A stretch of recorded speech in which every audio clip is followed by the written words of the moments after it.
Hello, everybody, and welcome in to the Shackled City. How are my players feeling tonight? Excited. Yeah? I'm 1 HP. I'm 1 HP. How are you feeling? I'm feeling like 1 HP. That's a very Carter answer, though. That's a crazy response. Completely vague and not at all player related. Outside of that, I'm feeling great. Outside of that, I've got swear 1 I healed HP this and guy, I'm but great. apparently not. I'm feeling twice as good as Carter, all right? 2 HP, you say? Wow. I'm feeling about 4 times as good. Wow. And you know what? You guys you're ready. Yeah. You I guys can feel it. You're ready. All right, chat. That's it. I'm out. I'm gone. These people are too far gone. They're all gonna die. Yeah. Me and Sosora are leaving him. Bye-bye. Yeah, I'm out. Well, Go back to the plaque. I think it is worth noting that this is our first episode of 2026, and I think it's going to be a memorable one. I'm excited to see where it goes. I'll probably be doing some things on the fly, just because I haven't had as much time to prepare as I'd like to, but Lord knows, despite the amount of preparation, you guys are going to figure out a way to go through that anyway. There's no point in planning, but we'll make the most of it. So, without further ado, let's dive into our recap and talk about what happened last time we played. What do you remember? Okay, our last session started out with rolling for initiative, and in the immortal words of Harry Dresden, the house was on fire and it wasn't our fault. All right. I think it was very much our fault. No, I'm pretty sure we did that. I'm pretty sure we did that, but we that doesn't what is this include we? Solsora. Solsora didn't do this. There's no we. Okay, well, basically, yes. We started off. Half of us were, in the furniture storage room. Some of us were in the kitchen, being mesmerized by a plaque on the wall, and some of us were going upstairs to torture the dad. That's a way to look at it. I don't know if that's accurate. I feel like the story is being a little skewed. A little skewed. Okay, a little skewed, yes. We had some smoldering in the furniture room. Yeah. Carter tried to help us out by trying to free the doorway by grabbing a tarp and pulling, and in the process wedging a giant antique mirror in the doorway so we couldn't get out. Yeah, Carter's got serious aggressive 5-year-old energy, and I'm here for it, frankly. I love it. Love every part of it. Yeah. I mean, he's like, what we say, 2-3 weeks? Minutes, weeks, months, we don't know. Years, centuries even, who knows? We aren't sure yet, but he is in a mount. Yeah, things didn't go well in that rear room. Yep. Seeing that it wasn't feasible to actually put out the fire with how quickly it had grown in this, basically this storehouse, it was very dry. Yeah. Due to these roots that were basically sucking all the moisture. Yes. Yeah.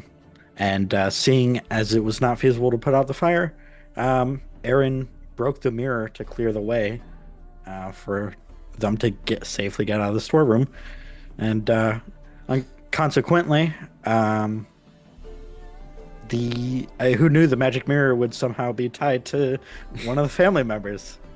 Who could have guessed it? No. It had the family crest on it. No way it's related to them at all. So that resulted in the family patriarch going full-on exorcist up in his bedroom, floating in the air with his arms outstretched. Yeah. With arms wide open. Things went from bad to worse rapidly so. In the matter of probably 12 rounds. Not long. Not long. Things went from this is strange, this is weird, to the house is burning, dad is floating and dying. And now we're slowly being surrounded by these leprous baboons, these bizarre abominations that are testing their boundaries with each passing moment. Yes. What else happened? We finally jumped in the hole. The one that Rowan saw 3 sessions ago that we saw at the beginning of last session that we're like, we don't want to go in there yet, but we finally went in. Previous to that, though, we did have some warping magic and some weird time fuckery. A little bit, yeah. Yeah, what do you mean by time fuckery? Like, what does that equate to? Well, Aaron went from teenager to actually able to grow a beard, while Aiden's went from pure white hair, he started getting darker hair. Furniture was deteriorating and aging before our eyes. Your wagon. Same for your wagon, too. Yeah, the wagon. Let's see. Aiden tried to cast some light spells and ended up teleporting himself out into the yard, which was a big panic attack. Yeah. Yeah, that could have gone a lot worse, to be honest. But it worked out. And the baboons were circling us, testing us, and we eventually gave in to the urge and headed towards the covered well. Yeah, it's not like you really had too many choices. They weren't just encircling you. They were pressing the boundaries in, seeing how close they could get to you before you took a hostile action and returned. And things somehow got worse. Well, let's talk about that well for a second. Well. Physics. Well. Yeah, physics. We get to the well and we find this giant, super complex arcane spell ward on top that thankfully didn't stop us from getting inside the covered well. Unfortunately, in the process of, Dieter jumping down the well, everyone else deciding to try and fall down the well, leaving Rowan and Aiden stuck at the top with no rope to get down the well. I think Rowan did pretty okay, if I remember. I did the I was X-Wing. doing okay. You were doing okay. Carter was doing okay, and then Sora caught Carter, and we both went tumbling down. And Aaron survived to get another deadly fall to 90% of the population. Yeah. We are convinced died in the process. We are convinced that the inside of his armor is lined in rubber. That's the only explanation. There was another person. Dieter. Yeah, Dieter. I watched him basically die in front of me, but also not die. Whatever had a hold of him at that moment basically regenerated his entire body. He fell the entire length of the well, which for the record is deep. That's not 50 feet. Yeah, that's not like the standard sitch, right? Yep. On top of that, the well sort of drove inward like it was going to the house. This is old. It was stone laden. Path was cut deliberately. He fell, crumpled into a heap. You heard many of his bones snap and break. You narrowly dodged out of the way, or he would have fallen on you, probably killing you. Probably. So close. Yeah, Dieter saw me do it as bet and ran after me. Yeah. To be fair, Dieter Hold my lord bucket. was actually not necessarily just jumping in the well for no reason. Dieter kept saying to the well, and basically pulled himself in after people tried to stop him from doing so. Yeah. Which there's a lot more at play here, right? Like you are aware that something is commanding this family's direction? Control? What did you speculate? What did it look like to you? Well, speculation. It had something to do with a sacrifice. Yeah. A needed sacrifice, which in character we don't understand what exactly the sacrifice is meant to appease, but it's there. Correct. It's tied to their family. It's tied to the plaque that Solsora left behind to get burned up. No, it's at the top I of the didn't well. leave it to get burnt up. It's sitting at the top of the well. True. Right. It's safe. That is true. No way any of those monkeys will destroy it. Nah. It's just aging to dust. That's all. Dust is fine. You finished your descent into the well. You followed the trail of blood from Dieter all the way to a risen dais, and there was a bowl. How would you describe that bowl? Large. Could fit a full-grown adult, I think you said. It was big enough that we could put 2 7-year-olds in it, and there was still enough room for another thumb and a couple of quarts of blood. Yeah, there were some runic markings stretched inward to the bowl, and I believe only one of you could read that, correct? Yes, correct. I think it was just Carter, yes. What was written in these runes? That's a good question. Notes. Notes. When the fat of the lamb warms the winter, Palor's light finds no purchase. The pantry fattens and the gates learn to stay shut. Yeah. Yeah. Man, that's heavy. That's heavy, because sitting at the base of the dais wasn't just Dieter. It was his siblings. They were all unconscious as dark black smoke was trying to fill the room from the fire above. What split-second decisions were made? Dieter was trying to sacrifice himself, so Bubba tried to save him. Aaron. Yep. So someone said a word that basically triggered Dieter, and Aaron reflexively grabbed the dagger as he was about to stab himself. Yeah. Yeah, and that did some serious damage to your hand. Mm-hmm. It cut deep down through the tendons, almost sort of cutting a scoring mark into the bone. No. Didn't cut the thumb entirely off. Yet.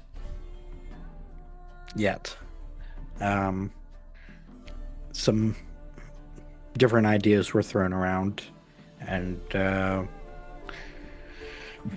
Rowan and Aiden over there were planning to try to do what needed to be done and sacrifice the children. Yeah. And, you try to do the right thing, and everyone calls us evil. I know. Aaron wasn't having it. And his thumb was mostly off already, scored to the bone. So it needed fat. So he finished the job and threw his thumb in there.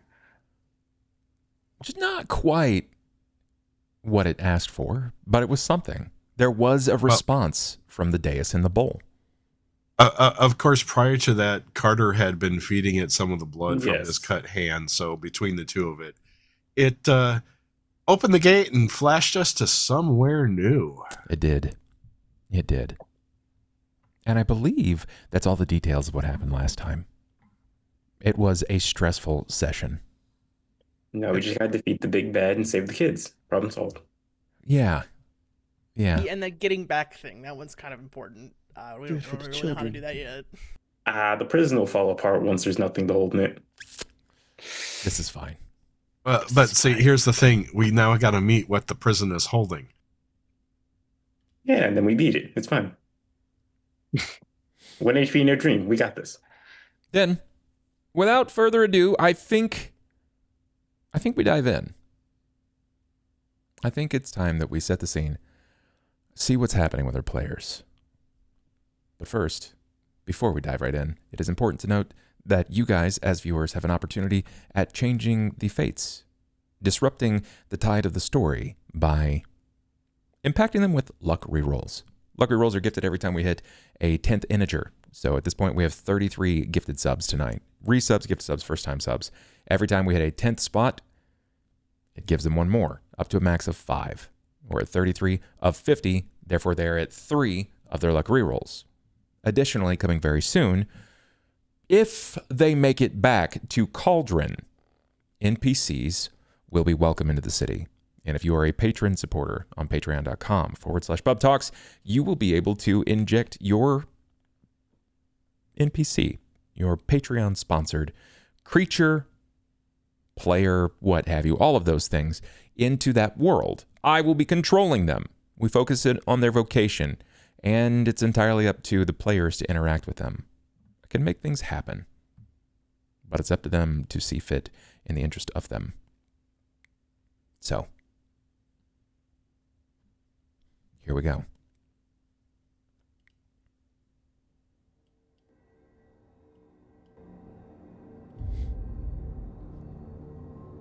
Tonight, my friends, tonight was never going to be about victory.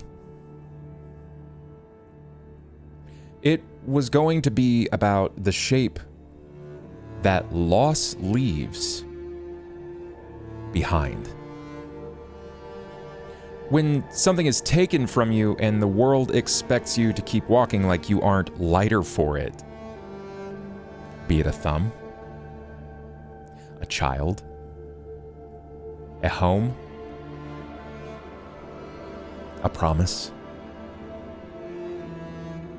Sometimes grief, it doesn't arrive as tears. Sometimes it arrives as an innocuous silence, as the absence of the thing that you thought would be there when you reached for it. Because you tried to do the right thing.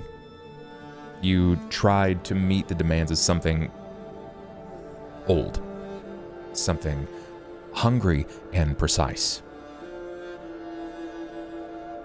You tried to satisfy a ritual with the only currency that you could bear to pay. And for a moment, a brief, flashing moment,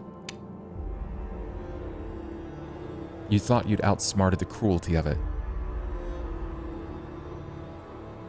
But the world does not reward intent. Sometimes all your sacrifice buys is a door.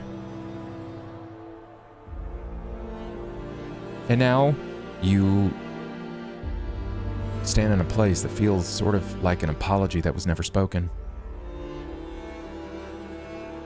See, grief is just mourning what's gone, and not at the same time. Grief, see, is the realization that the rules were different than you believed, that you misunderstood the cost, that you were certain that you could carry everyone through and through, and my friends, guess what? You were wrong.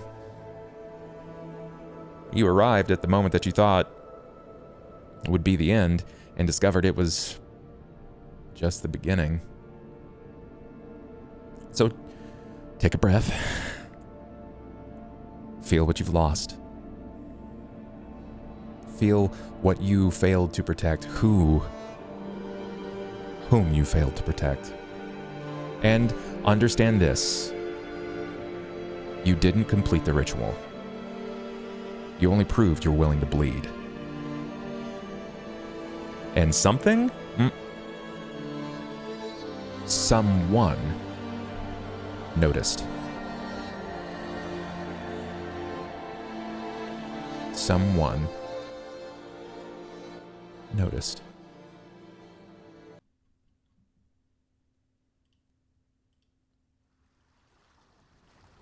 Cold air hits you first. It is sharp, clean, and surprisingly wrong. For some of you, it's been a long time since you felt the ocean air. For some of you, it's never happened. Like it's never breathed before. The ground beneath your boots is soft with old, dead grass. It's crooked headstones crowd close. Their names worn down as if time has been chewing on them. An iron fence seems to ring the cemetery, and beyond, ocean. It's flat and endless, stretching to the horizon with no shore and no waves that ever quite touch the land. And see above you, the Luna, bright and white, and there's the Selene, small and blue. But that third moon, yeah, that one's strange. It's like a watching eye, lidless and patient. And for a moment, Everything is still enough that you can hear your own blood moving. You realize that you're not alone. Just glance around, gathering your wits. A shape stands among the graves at the edge of your sight. Something small. It's too small to be a person. It's there and no, it's not. And then it's not there. It's not a blur. It's like reality is skipping before your very vision. And when you look again, it's closer. You see the skeleton of a child. No older than probably 4 or 5. Its bones are thin and clean, as if carefully kept. A tattered robe, painted the color of midnight sky. Dark cloth speckled with tiny points of starlight that catch and glimmer when it shifts. But what surprises you is that where the child's skull should be, it's the skull of a hound. See, it's too long in the snout. It's too clever in its angles. It's like a jackal's shape, maybe, but you can't be sure. And its clutches pulled up tight to its body. A small stuffed animal, like a comfort it refuses to outgrow. The top half of this stuffed animal is a crow, and the bottom half is a dog. Real feathers stick out between its seams, bits of straw and bone poking through. The torso seems to be this black, wrapped jute around a corn husk. It stares at you from between the headstones. Then, in the time it takes to blink, it teleports. Like a flash, short, silent flash stepping. And suddenly behind a different grave, peeking at you like a shy animal that wants to be seen, but cannot bear being looked at. It doesn't attack. It watches. And when it finally speaks, the voice is small. Too small. Like a whisper forced through old teeth.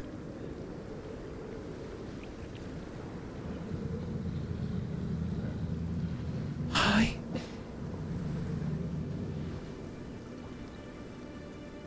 Hi. When you say hi back, it recoils like a half step. And it disappears from your field of vision. It's almost as if it flash steps yet again, this time sideways, 3 headstones over. You did not see it move. Was I too loud?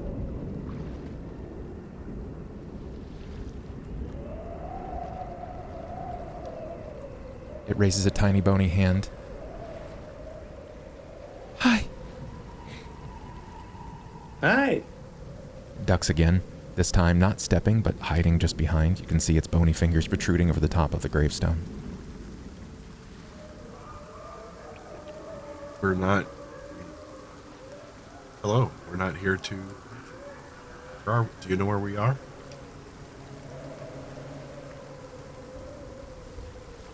Here? Somewhere far from the eye of man, but not far from the eyes of the Father.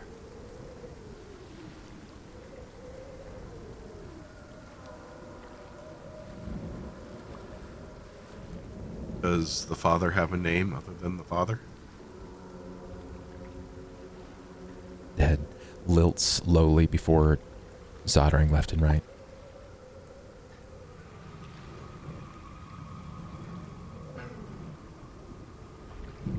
Have you seen the Father? What does he look like? You see the head sort of tilt back upward, and it never stops moving until the tip of the snout seems to aim at one central point in the sky. And it falls to the lidless eye moon.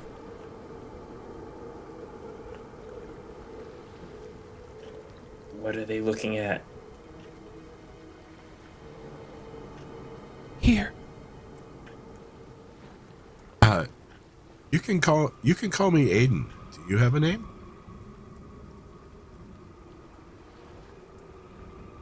No.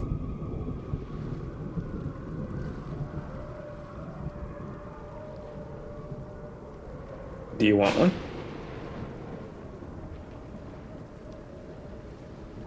What's a name?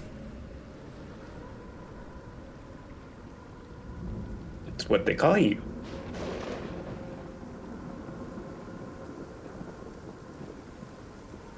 I am Record. I am only Record.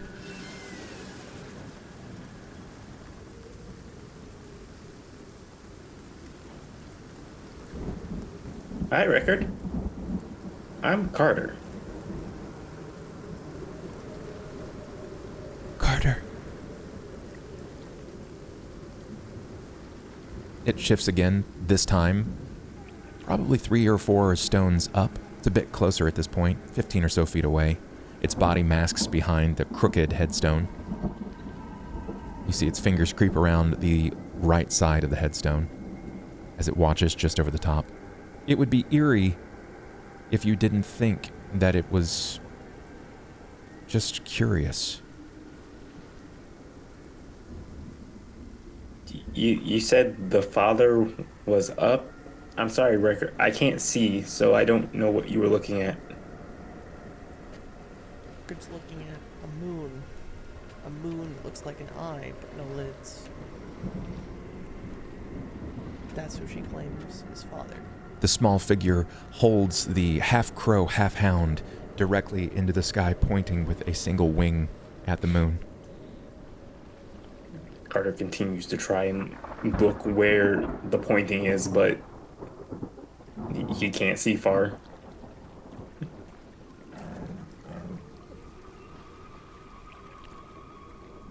That in your hands, does it have a name?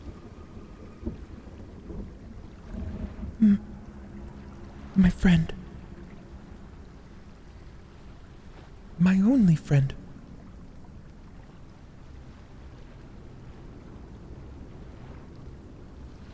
Are you stuck here too, Record? I am. Do you have a job here, or are you being punished? I have a job. I am a word of redirection for those that stumble.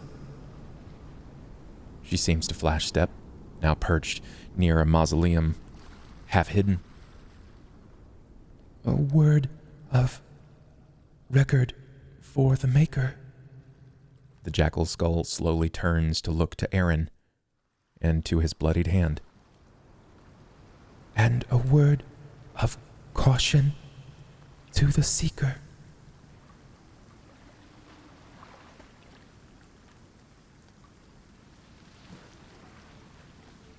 What is your caution? Just that. Are you one that stumbles? Are you one that seeks? Because you are not the Maker. I think every living being stumbles and every living being seeks.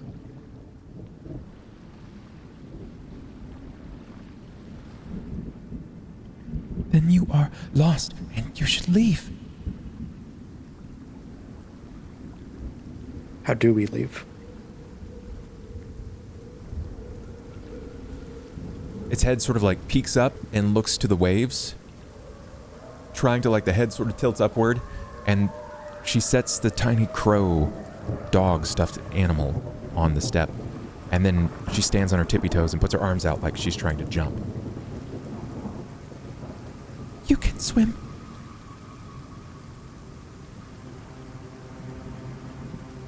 It seems like it would be a long swim. There's a strong nod this time. You hear the sounds of the vertebrae almost clicking in agreement. So, Sora, I have a bandage.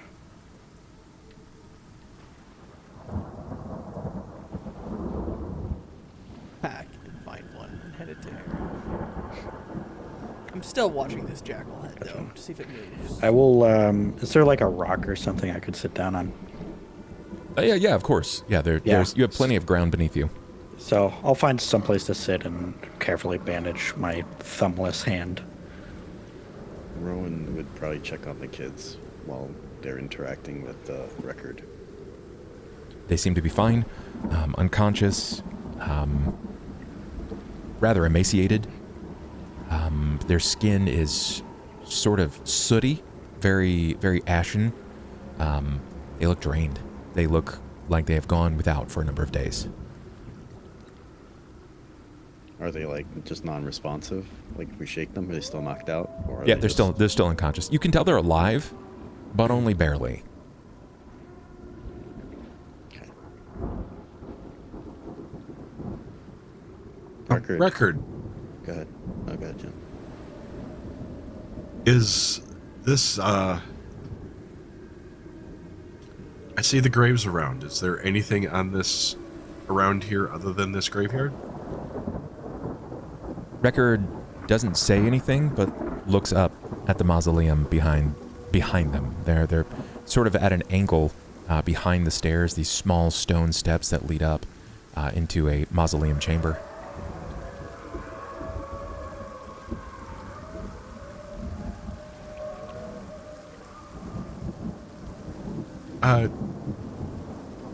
Who's buried there? Do you know?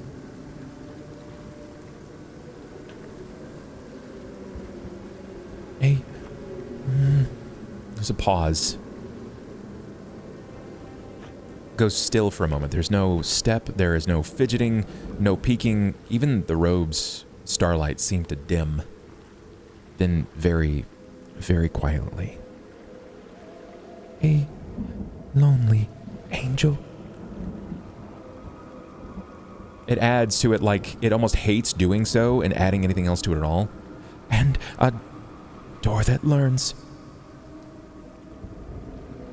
It's at this time that the mausoleum door creaks and starts to swing open without a sound.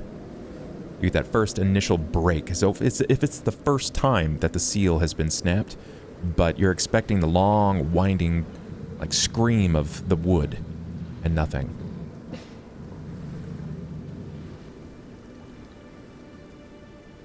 Why do I have a feeling we're going to end up in there?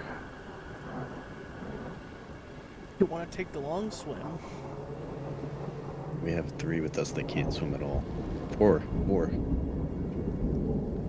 children. Or wants to take one step towards the mausoleum / towards Record and see if Record will let her. She's not going to take it fast. She's going to take it pretty slow. But she is going to attempt to get closer. You want to move Step in the direction. in the where direction of. mausoleum is. Yes. Record doesn't move. You're probably about 20 or so feet away.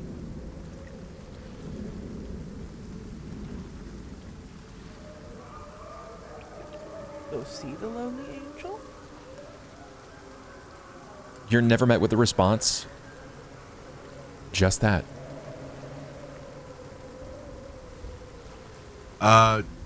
Is there any bas relief or any carvings or any ornamentation on this mausoleum?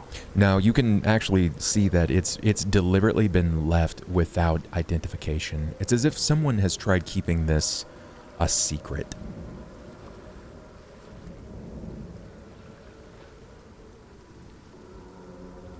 Aaron will finish bandaging his hand. Give me a heal check. Yeah.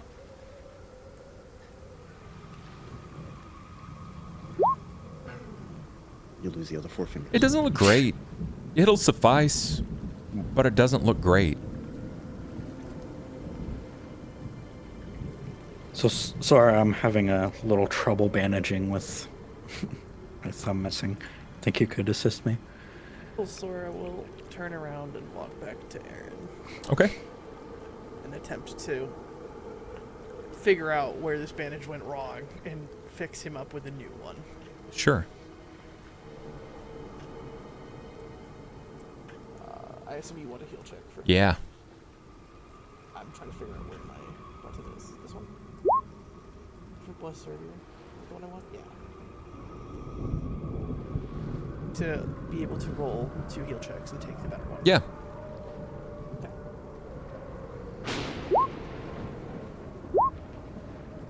27 was pretty good in the first place. Yeah, so. 27's pretty good. This is not the first time that Sora has clearly treated a wound. There is a certain proficiency, even out of their element. You immediately can tell that like they fall in lockstep the moment that the bandage is in their hand. And you're not really sure what Sora did before all this, but this feels second nature. It's like breathing to them.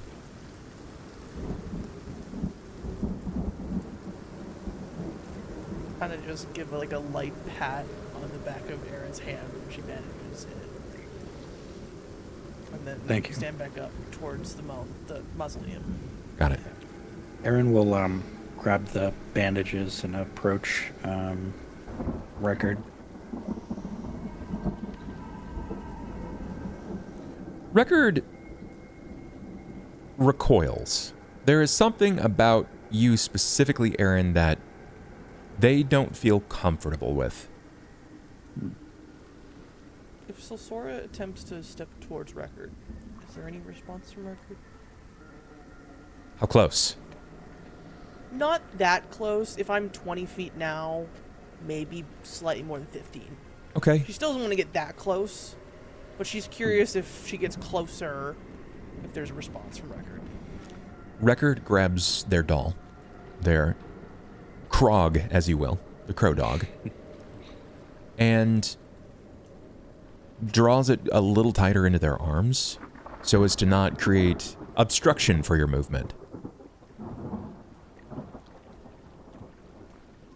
How close can I get to Record before he teleports? Tell me what you want to do. I'll get within 10 feet of him. Before you get to 10 feet, they move. Okay. Then I guess I will stop there and Record. You're obviously uncomfortable with me, but something has called me here. I'm obviously seeking something, whether I know what that is or it's not. Did the angel call me here? Do you know? Did the Father call me here? It moves back again to the far side of the mausoleum, closest to the door, peeking around its corner. I cannot know. A pause, then like a line rehearsed almost in confession. I had but a single task.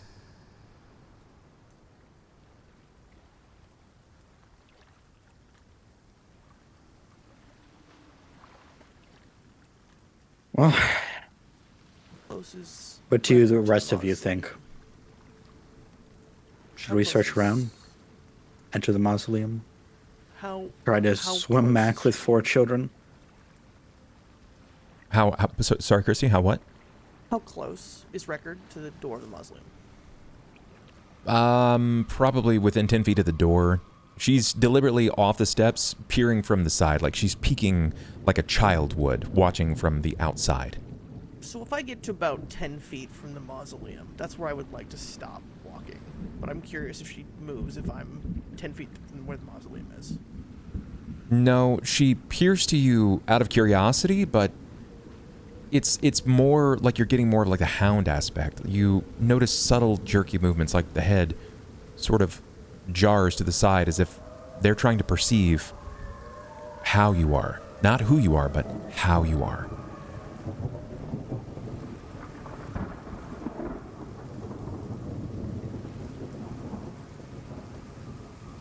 I don't know what role this would fall under. What I want to do is I want to know if Record is looking at me or looking almost like into me.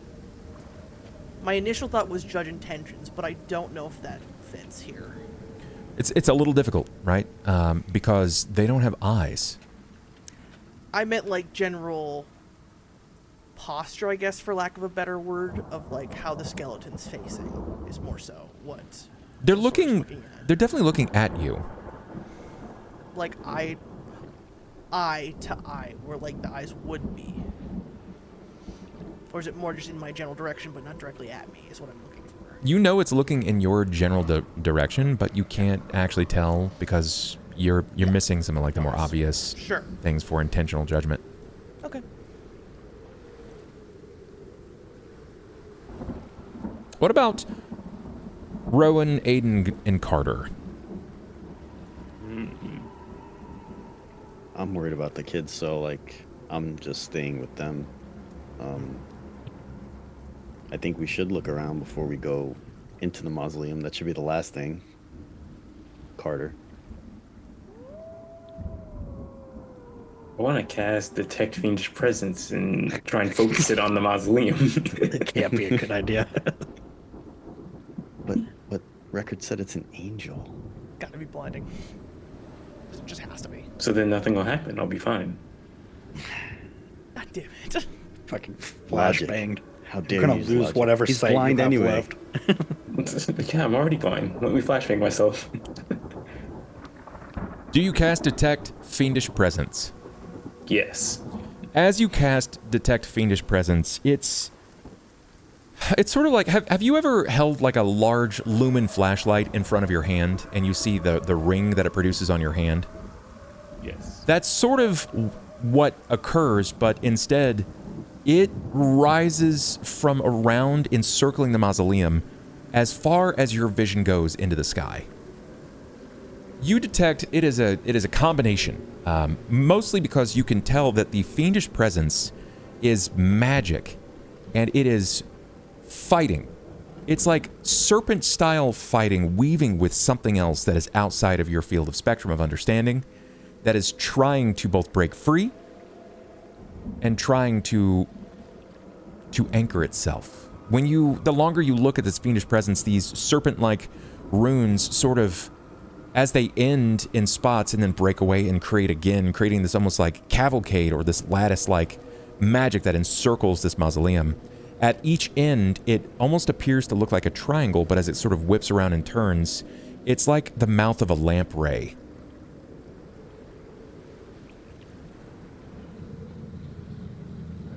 Record, you said there was an angel in the mausoleum? Lonely. So it's by itself? Lonely. Where's the fiendish energy coming from then? I cannot know. I had but a single task. That's okay, I don't know a lot of things either. If we are seekers, do we have to enter that mausoleum? No. No. Then why did the door open? It is but my task To open the door? to invite. Have others entered into this mausoleum? You will stumble or you will seek. A record will be kept.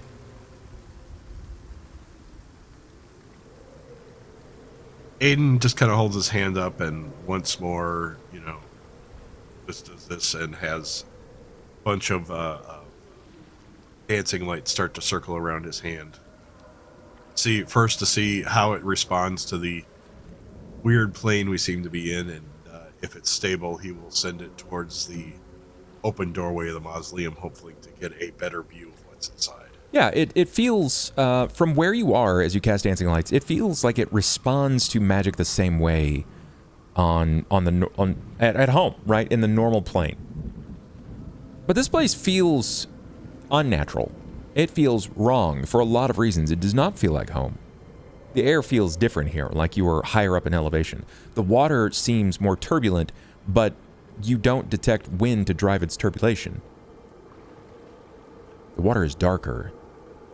The sky and clouds feels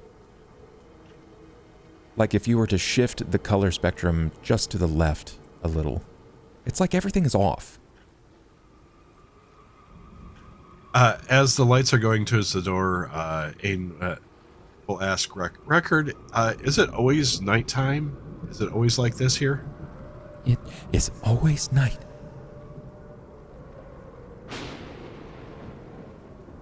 This way the moon can always watch.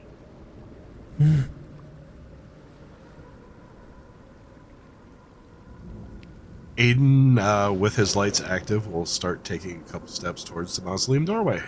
When you come to the mausoleum doorway, your lights and like fracture out. They like shock out like static. And Carter, you see the lamprey like mouths open and absorb the magic. It strikes out in a whip-like fashion, and you can visibly see these teeth encircle the lights and absorb it. The magic teeth holding the fiend down ate your light. Well, that's not good. Probably not. What else is around us, Bub? You look around here. Can I take a general look of the geography of the area? I Sure, guess? yeah. I mean, so far as the eye can see, glancing in every direction, it is ocean. An ocean that you are unfamiliar with. Even if you come from close to the sea, the waters here look different than your field of understanding. And you've seen ocean before. You've seen live waters. Mm-hmm. It's not like this. Peering down at the land that you're upon, you realize that it is risen from the ocean. It is higher than what you might expect. It's not like you can reach down and touch water. No, as you glance over the wrought iron fence that encircles the graveyard, it's every bit of 200 feet up.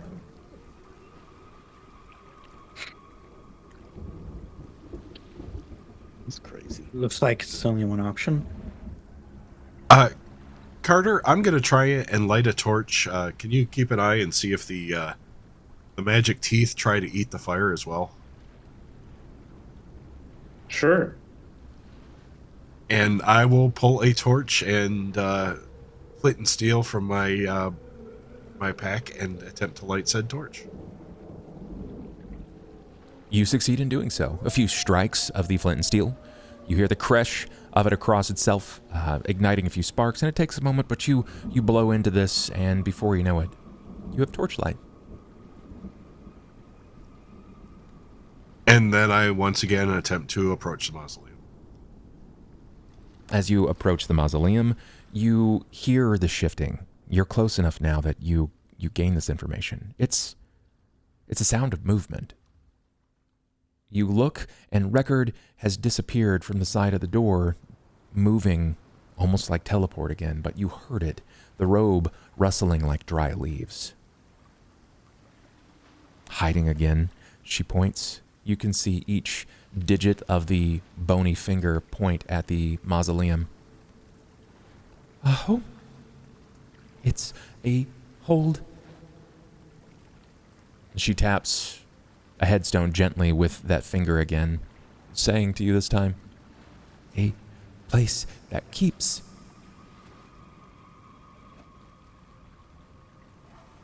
Let's see.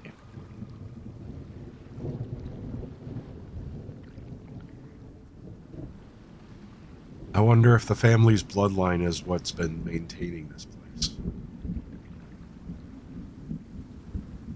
You can hear the sound of, it almost sounds like grating stone on stone, but when you glance down, it's the sound of Record's skull being drug across the side of one of the headstones, almost like how you would expect to see a cat rub its face on like a leg or on like fresh linen or something that draws its attention.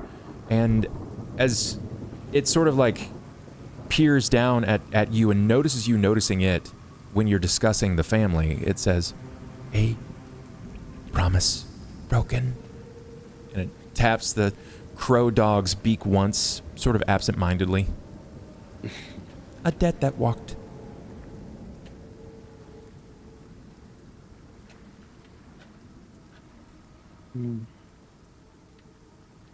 Aaron will go towards the mausoleum.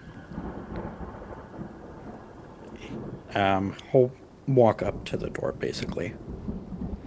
You stand just in front of the door. You know that Aiden is within 5 feet of the door as well, kind of holding onto the torch, like holding it and sort of getting a peek inside of the room. And to your surprise, the inside is, well, you look inside of something that should be small. Mausoleum from the outside looks to be about probably 20 wide by about 30 deep, but you're surprised to discover that you're met with an air that is cathedral cold. It seems to dim the light of the torch around you. Every breath that you take, it feels like it's being pulled downward.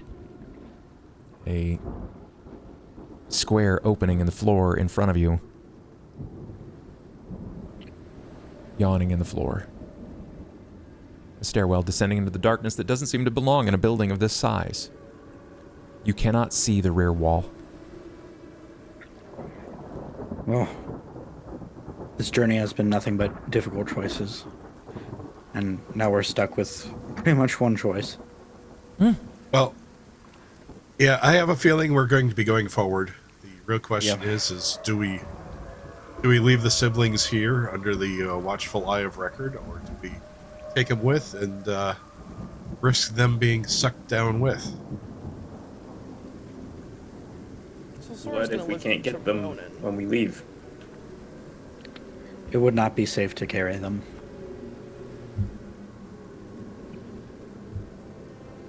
Record, what happens to somebody if they stay here in this graveyard?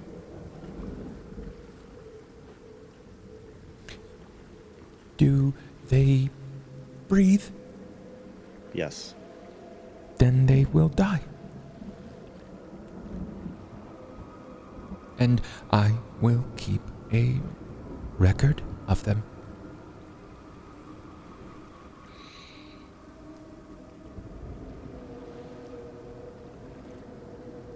Do you know what will happen if we go in the mausoleum, Record?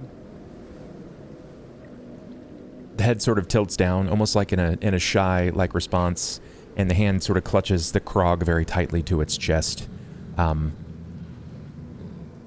There is a pause in its answer. You may go mad. Spreads its small bony fingers to the graveyard. It keeps the madness. It holds what should not walk free.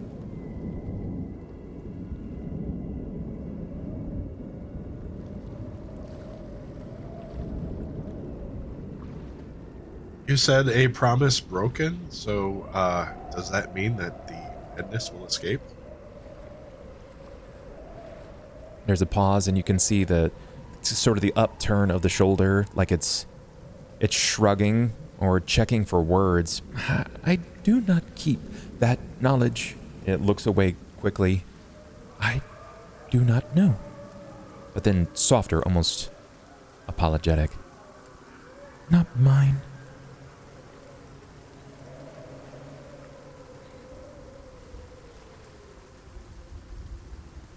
Are there others here who have jobs other than you?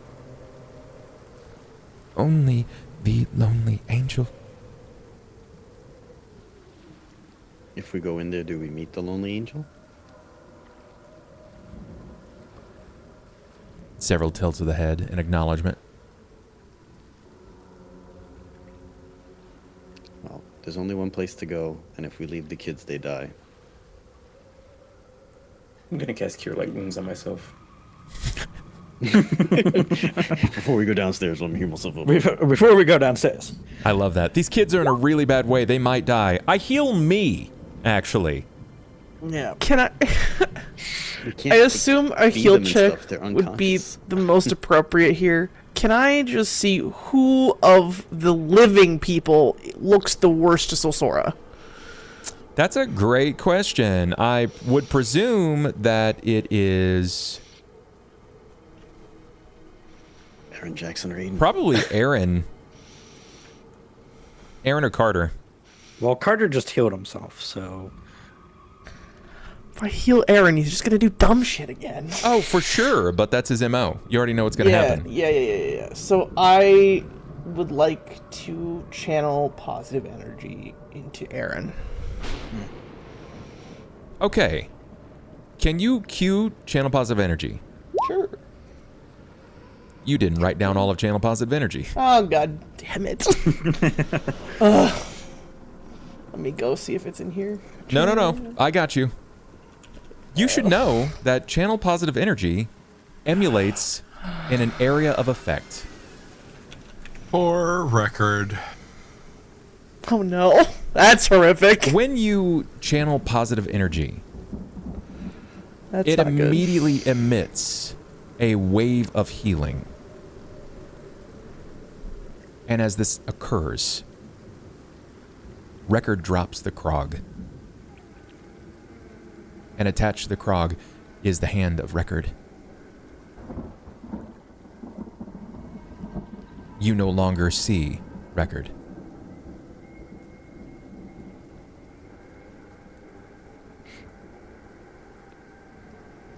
I start looking around. Maybe she just teleported. Give me a perception. I would also like to look for set of record. Come on, Nat 20, bring her back. Well, no, I don't see record. Not to sound selfish, does that mean that each of us heal 1d6 points of damage? Yes. Let's see. There you go. Bub's got it. That's not Bub. The Bub's rolling a d20. Yeah, you have to roll the d6. Correct. I rolled the wrong thing. Rowan, you will be the first person to notice. Everybody heals 1. Can I re-roll healing? Yes, you Bub? can. Is that a thing? You can use your luck. You can use one of your luck rolls for that if you'd like to. I would like to. That's not much better. Perfect. Yeah.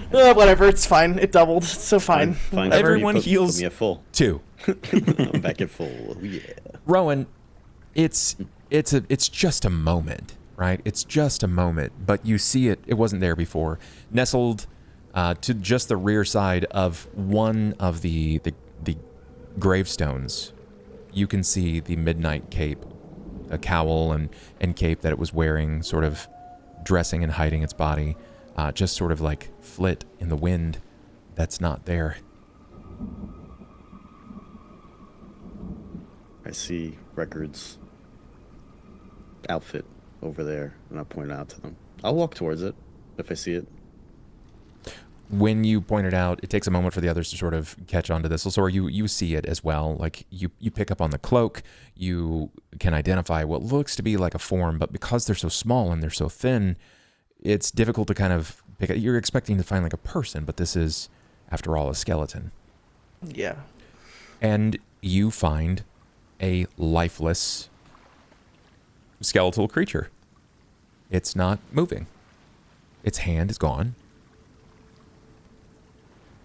I'm gonna grab the hand and Krog and put it all together, and like place Record like sitting, like put the skeleton sort of sitting with the Krog against the tombstone. Got it. You do. You place the Krog next to the body of the small child with the jackal skull. Doesn't move. There was no breathing. No reason for you to believe. So, Sora, do you do anything? Quick, Probably- channel negative energy. She probably just looks pretty like. My first word that came to mind was upset, but she just probably looks kind of like. She looks kind of like a metal helmet. Yeah, well, of course. But she just kind of is staring in the direction of where Record was. It looks- and not really like moving. It's peaceful, right? Like you found a body. It's just a body. There's no skin. There is no organs, no nothing. It's just a body. It's kind of sad to see.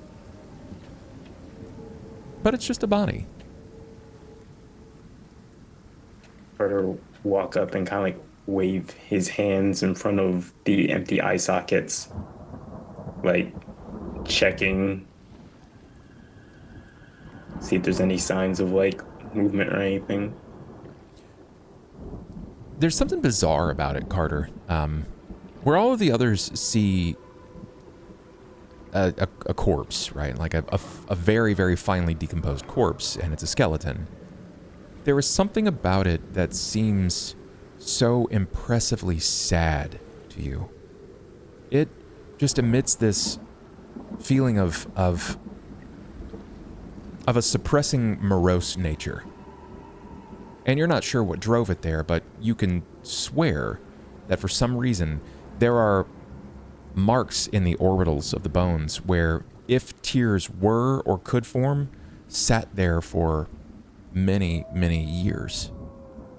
It's like, have you heard of the steps of monasteries where monks would stand in the floor and you can see their footprints in the stone that they'd been there for so long? Mm-hmm. That's what it's like, except there are spots like well springs of where tears would pool in the orbitals.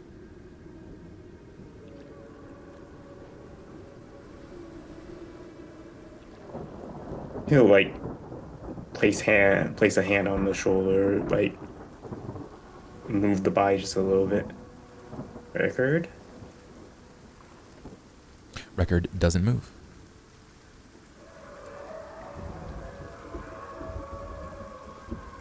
Above board question.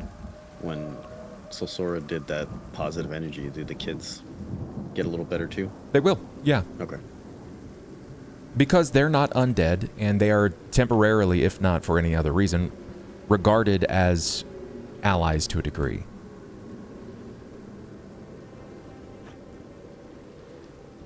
Okay.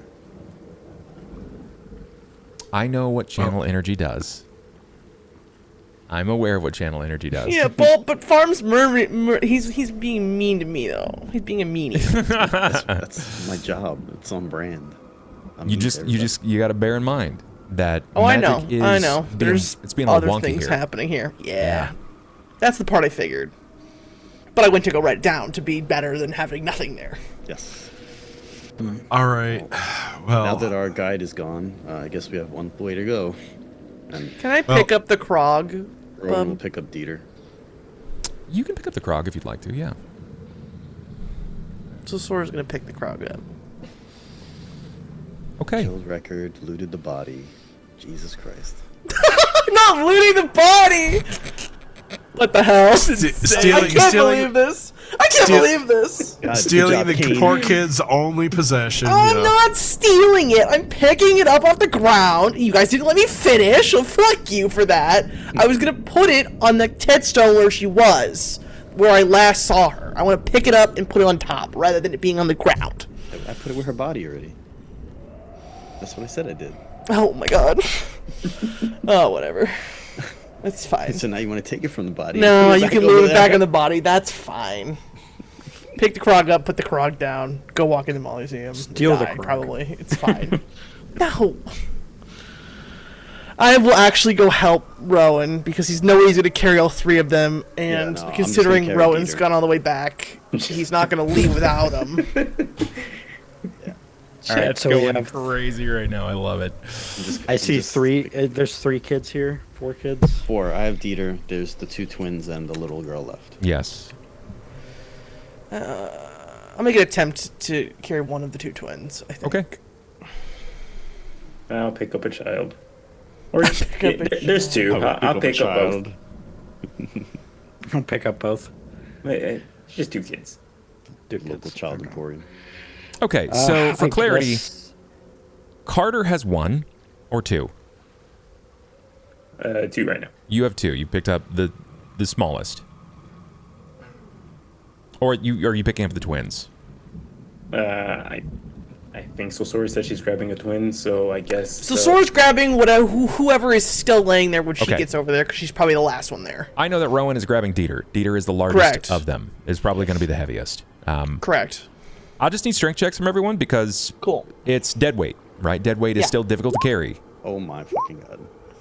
Hold on a second. We're re-rolling that. Well, that's horrific. Just 11 terrible. is Get him out of the I'm- way now. I'm gonna That's reroll. that's slightly better than horrific. No, but it's still actually pretty bad. like if you've never carried a child before, it's kind of perfect. You have to readjust on the fly. You're like, oh, hold on, they're wobbly. They're wobbly. wobbly. They're a lot Actual heavier child. than I thought. Yeah. It takes a moment of adjusting, but you're able to get them up to a point where their body's sort of like hanging. Maybe you're Okay. carrying them like so, or over the shoulder, fireman style, whatever the case may be. You manage Yeah. to grab the children. That leaves Aaron and Aiden. Aiden has the torch. What is Aaron doing? Seeing that everyone else has picked up a child, he will look to Aiden, I guess. Only way is in, and he'll take a step into the mausoleum. Aiden will raise the torch so that light goes over Aaron's shoulder so he can see ahead. No choice. I guess we're following it in. Okay. Don't worry, guys. Madness is just the byproduct of head trauma. So why aren't you mad?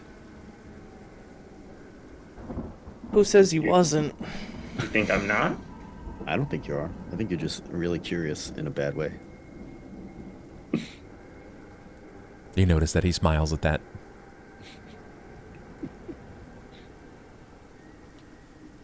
Marching order looks like Aaron is first, followed by Aiden, who's third.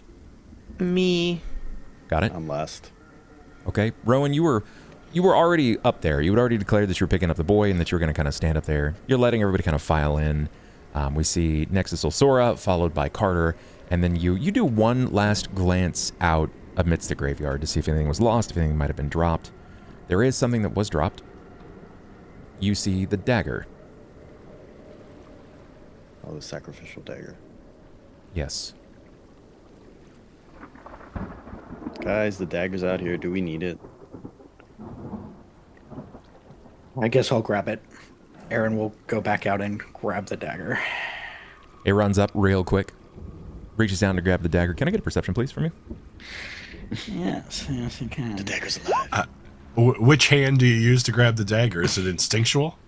Do you grab it by the blade? Aaron, you grab the dagger and you continue doing a once over. Do we see Rowan at the top also kind of like waiting on him? Yeah. Okay. I'll wait on him. Can I get a perception from you as well? I want to be last. Okay, you don't see it. Aaron, from where you stand, you grab onto the dagger and you sort of like look up to do a quick glance around and you see something that looks sort of like movement and your eyes train and you focus and it's a headstone. You can see Krog sitting atop the headstone and two tiny skeletal hands waving by at you with the Krog.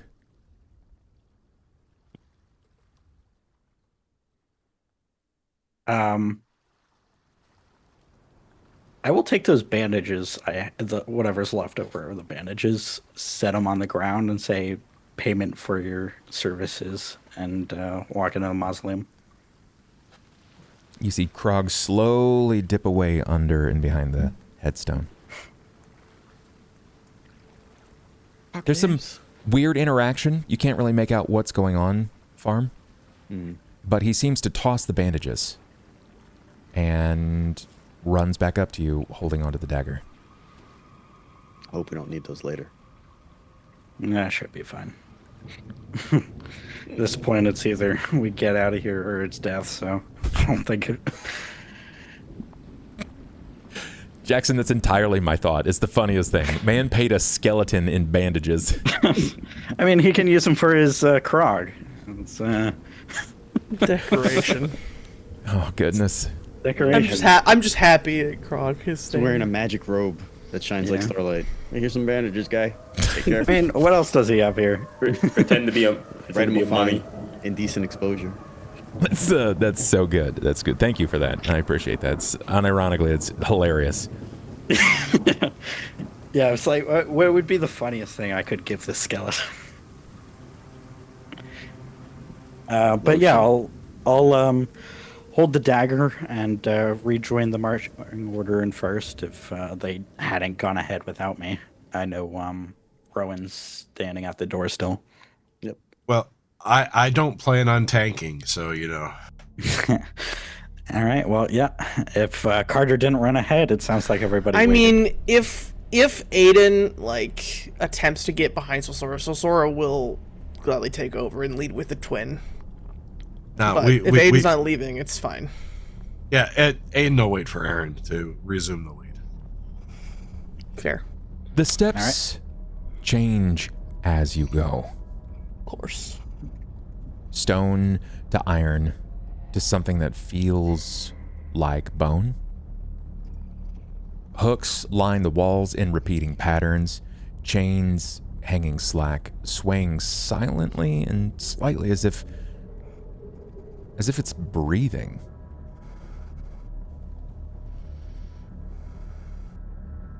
The deeper that you go, the less it feels like a tomb, and the more it feels like a machine built to hold something. It opens up into the bottom. The space around you seems to be some sort of vast chamber of chains and polished stone. Beautiful in a way that sort of makes your stomach tighten. And suspended at the center is an angel. Androgynous, with pale purple skin, metallic golden wings, each feather sculpted in this perfect pattern. Like a plate that catches light, emitting a glow like a halo. But their eyes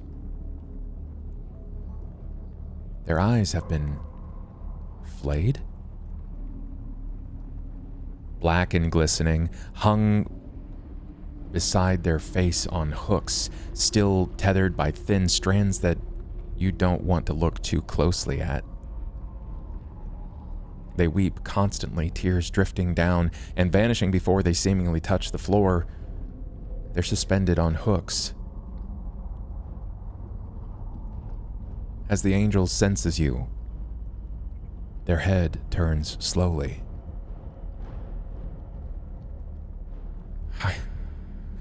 I don't remember, they whisper. The voice is soft, exhausted. There are holes where names missing, the shudder in their breath, but I miss them. I can't see their face. I can't hear their voice. I only know that I love them. The chains above them creaking, tightening, listening, like the mausoleum itself has leaned in, an avid watcher, and somewhere far above, each of you feels the pressure of the third moon watching, as if your arrival has been recorded. Record this. Record this.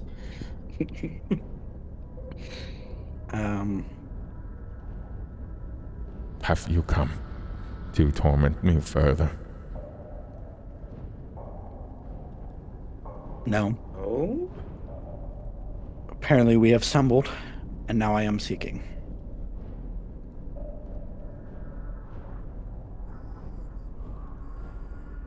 What is it that you seek?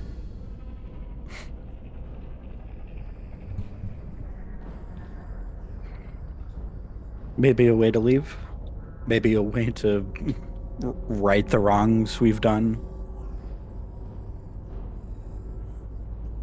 Maybe a way to fulfill a contract that's broken.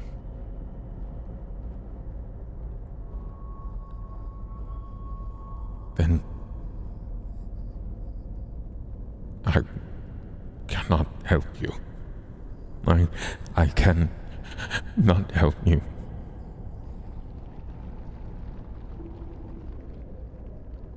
Can we help you?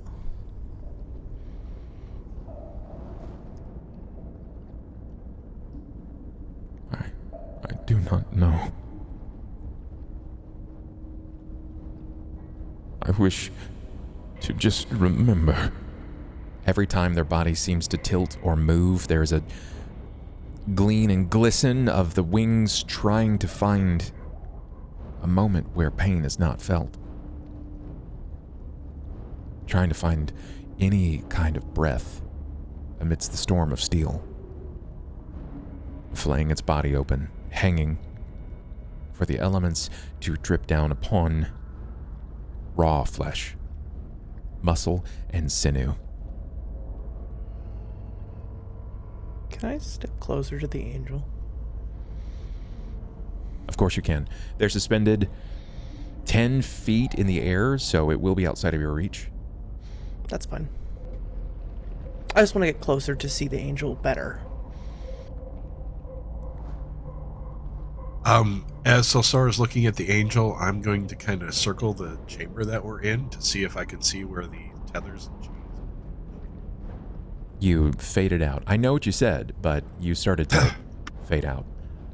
Sorry. I'm circling the chamber, and Yeah. I'm trying to see and look where the chains and tethers maybe or might be attached to the wall. Okay. Or what they are attached to. Yeah. You can actually see the ceiling.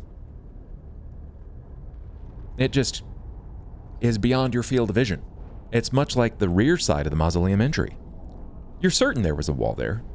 You know because you could wrap your mind around the concept of the mausoleum itself. 4 walls, a door, a roof, then a floor. But you only descended a dozen steps. But this feels impossible. It defeats your understanding of, well, simply architecture. And you're a pretty learned individual. You understand how these things work, so.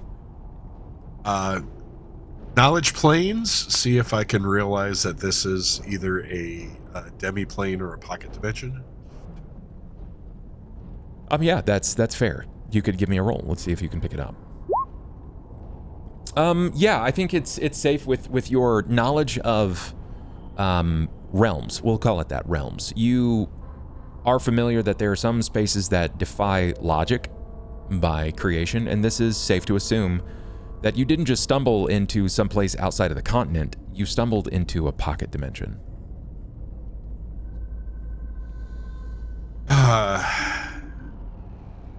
Always heard about places like this where the rules don't really apply. There's never a place where rules don't apply. There's always some rules. It's different than what we're used to. Speaking of imprisonment, there's always a reason. Why are you imprisoned?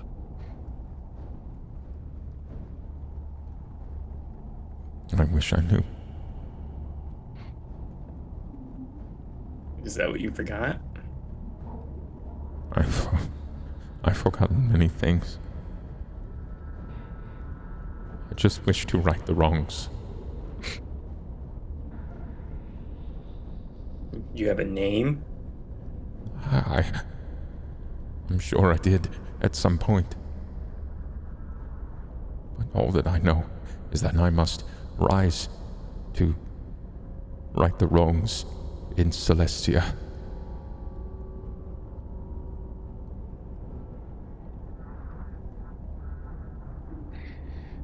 Is there any, other than like the chains that lead up to this infinite ceiling, is there anything else in the chamber? Writing, runes, just depictions? Yeah, it's interesting that you ask that because you can tell that at some point there were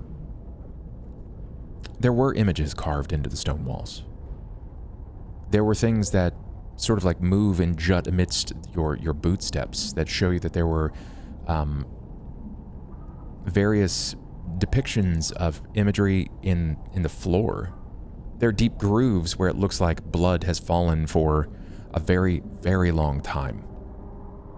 Saturated and roiled into the center of what looks to be some sort of cistern drain. Where it goes, you're uncertain.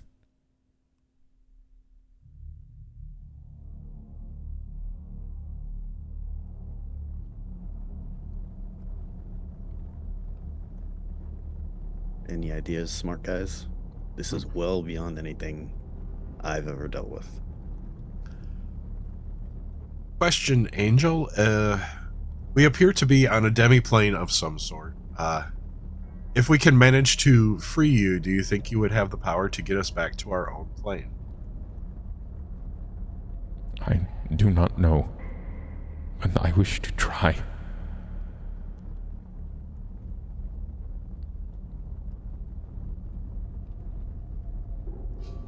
I wish to try. Aiden looks to the others and says, well, who feels like doing a human pyramid and trying to get these hooks out? I need will saves from everyone. Yeah, fighters are great at will saves. Oh, hey. I wasn't even lying. He's great at will saves. God Great at damn will it. saves. Of course my reroll's the same number. I was going to Hating say, I'm going to try the reroll. Is this a mind effect that's being caused by insanity or confusion? Yes, it is. Do you have a resistance to it or a weakness to it? I have a thing that works on everything but those, so it's just a standard will check for me. Okay, did anybody wish to reroll? Chad, I wish to beg for more subs for another reroll. I think Chad, I think please. we're at 35, right? 35 of... So we're 5 away, I believe. Yes. We're at 35. Also, Can anyone just, give 5 subs in 36, this actually. trying I time? think it's 36, actually. just I think the- it was 35 and Solace was 36, I believe. Okay, Ow. that's fair. So we're 4 away. It's Jen, not my bad. hero. Genuine. Okay, that's at least better than an 8. It's not much better, but it is better. Jackson with a 5er himself. I know I just help towards rerolls. I'm gonna keep my 8 though. Yeah, also, just a reminder, I have a -2 on, like, insanity or madness checks, so if it's that, I have a -2. Okay, so let's just presume that it is an insanity and or madness check. Did anyone roll below a 16? Yes. Oh, absolutely. Who rolled above? Me and me and Jen. I've got a Aiden. 19 with a possible +2. Aiden, you feel a subtle sway when you suggest the concept of building a ladder up to this creature, creating this sort of chain-like monument to get to them, to free them. It hits the room like a gust of wind. There is almost a whipping sound that sort of shifts the dust off of the floor. Aaron, you notice this as well. The others, you feel it, but you just feel like it's the wings sort of bouncing, just trying to give sway in the room. If you failed, you are more inclined in this moment to take drastic or maddened stakes. Whatever drives the edge, it goes further. So if there's a line in the sand, it feels really good to go way over the top of that.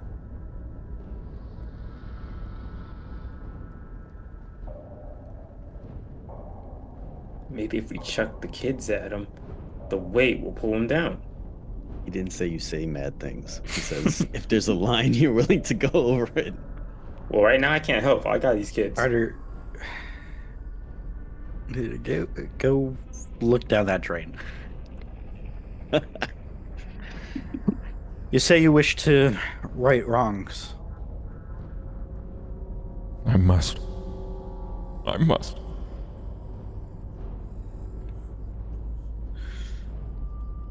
What wrongs do you wish to right? I have to find him. I have to find my love.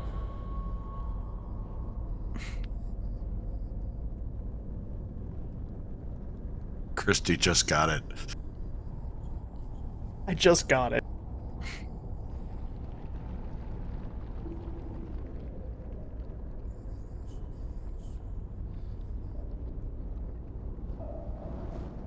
Well, the room doesn't seem to want us to, but our choices are to stick around until we die from starvation and whatever weird effects are going on here, or continue forward to try and undo those hooks. Aiden specifically doesn't say free the angel. Are the eyes lower than the angel? Because you said his eyes were on hooks too. Yeah, they're on hooks too. They're just in front. They're much smaller. Think like fishing needle. And it's like But the they're- needle itself has been ran right through the center of the eyeball, and you can see the cord of muscle that runs back into the orbital socket. So they're just as unreachable as he is, basically. If you can reach his face, you can reach his eyes. But you said he's up 10 feet. Yes, he is. This is gonna sound like a really dumb question. Can I tell if this angel's not undead? That's a great question. How would you determine that? I don't know. That's why I thought it was a dumb question. Could channel positive energy. See what I want happens. to try. I want to try to channel positive energy to this angel. Well, and everybody else for that matter. We need But to heal anyway. Maybe the kids will wake up. I did want to use positive energy starting at the angel and working out. Okay, so do you wish to channel positive? I'm trying to think if there's like anything that I can like check wise that would help me figure out this angel. Well, Like just remember, my best guess is like the best thing this Sora would attempt is to see if this seems like something she could pull related to a religion. That would be Sora's best and probably only pull. I mean, you can try. Or attempt to pull. You can try. I would love to try. Why not? Why not? And then I keep rolling horrifically. Sometimes, my dice friend, the tell dice a tell a story. story. Also, if Yeah, but Jackson's- sometimes $25 tells a story, Bob, okay? Like, sometimes it is what it is. Oh my fucking god. I got all the... You guys have all of your luck rerolls tonight. If a card is up for it, Rowan would probably... Okay, do that's a the little better. That's a little pyramid better with than a him. 2, okay? All you people re-rolling all of your shit. Okay, okay. So First, I Sora, need to look down the hole. the question: you rolled your knowledge religion. Now I know exactly what it is you want to ask. I don't know if Sora's really asking any questions. So Sora is just attempting to figure out if this angel could be or would be connected to some sort of religious thing she's seen so far, because she's seen that Hextor's been connected Oh with yeah, I mean, Heronius. you don't even need to roll for that. Angels or planetars are, and in general, they are tied prophetically to many things. They are agents of the pantheon. She basically is looking for that this is not some sort of undead or some sort of evil aligned angel, is what she's trying to do, but that's not really something she can do probably from knowledge religion. Do you have detect alignment? No, I don't. That's why I'm saying I can't do it from religion. You know, Can I just vibe the angel out? Like, does this feel like a bastard? I'm still gonna channel energy anyway and see what happens. okay, you channel energy. Go ahead and roll the die for it. It's just going to be a d6. Everyone is going to heal whatever that number is. Can I... Roll a 6. Can I save the hit points for later? I wish, my friend. Can I... Okay, I don't know if this technically counts. Does Beacon of Faith apply here? What is Beacon of Faith? Let me ping it. Can I ping it? There we go. You may treat your caster levels or 2 levels higher when using one of the granted powers of your domain or inquisition. So it's for your domain spell. What is your domain spell? Okay. Okay, that's fine then. That's what I was wondering, is if it was domain spell released. That's fine. That's not relevant here then. Maybe not a 2. I put 1d6. Oops. Everyone will heal 4. Okay. When you channel positive energy, everyone will begin to heal 4. This begins to sort of weaken that request on your person, the request on your mind to lean into the madness. It's not so daunting that it shakes away or skirts the feeling. It just reminds you. It reminds you of your moral guidelines, your moral compass. It encourages you to continue thinking along the lines of what you would normally do. Carter. Crater.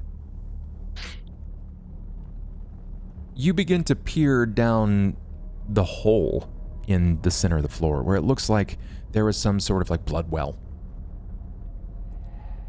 You notice that there is a sizable hole that goes down beyond your field of vision. It's probably about a foot in diameter.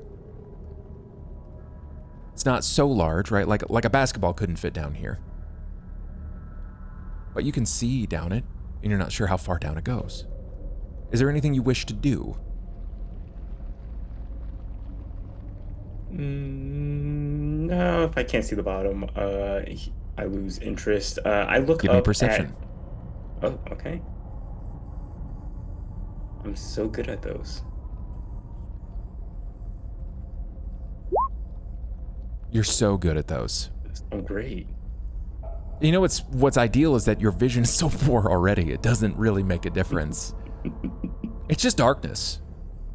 The length of which it goes is beyond your field of vision. You detect nothing. I want to look up at the angel, and Carter just like locks where his eyes should be, and in his other language, who do you serve? Oh, that's interesting. That's interesting. Bold move, Cotton. Yeah, that is... Caught me off guard there. I forgot about that fancy language of yours. Bing bong. Okay.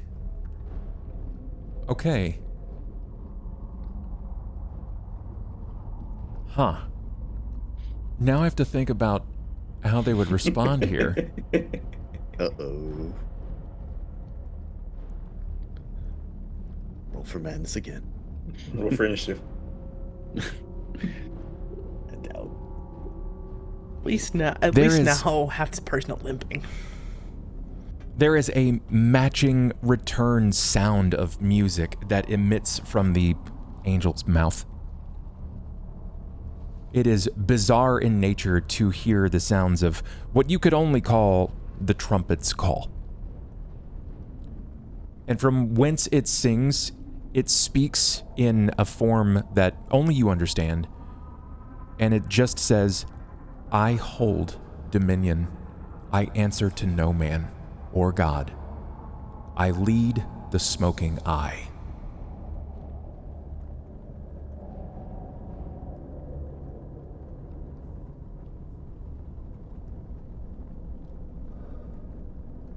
I look to the rest of the party. Who's the smoking eye? Maybe it's the third moon. Knowledge planes, Bob? I mean, you can try. This is a difficult check. It's not likely. DC 36. I'm not going to burn my rerolls. I'm not,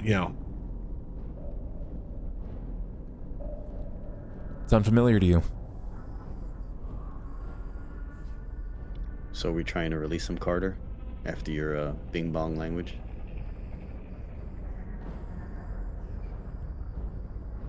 I sit there with a face like I'm thinking for a moment, and I look up. Did the smoking eye know Paylor? Let me... In your language or our language? In the other language. It's gonna go back in the bell language again. Yeah. The question you're asking is, does the smoking eye know Paylor? Yes. He's doing it live, folks. Carter asking the tough, correct questions. Well, I mean, okay, so like you got to bear in mind, Paylor is like super Jesus. Okay, like he basically leads a pantheon. So the simple answer is yes. Everyone knows of Paylor. Whether or not you recognize Paylor is a different story.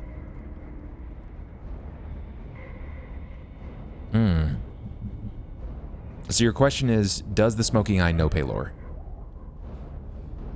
Yep.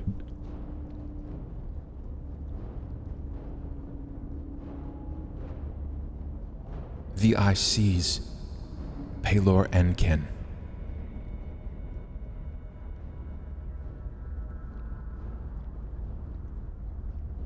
Where does the eye watch from?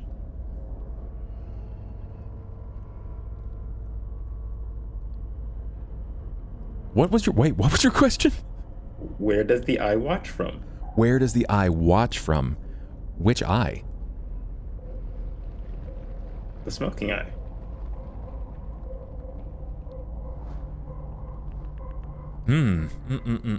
Okay. I have this information. Are you saying that in common tongue? No, backing up one. You are given the information of Lunea.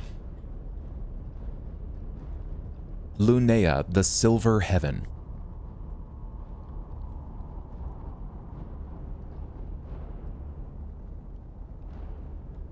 And you can't understand why, but that sounds right.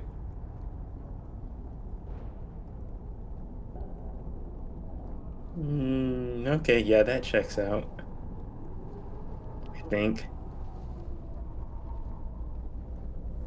I'm also forgetting a lot of things. What checks out?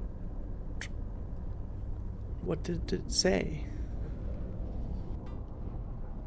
Oh, they only answer to the smoking eye that watches from Linnea.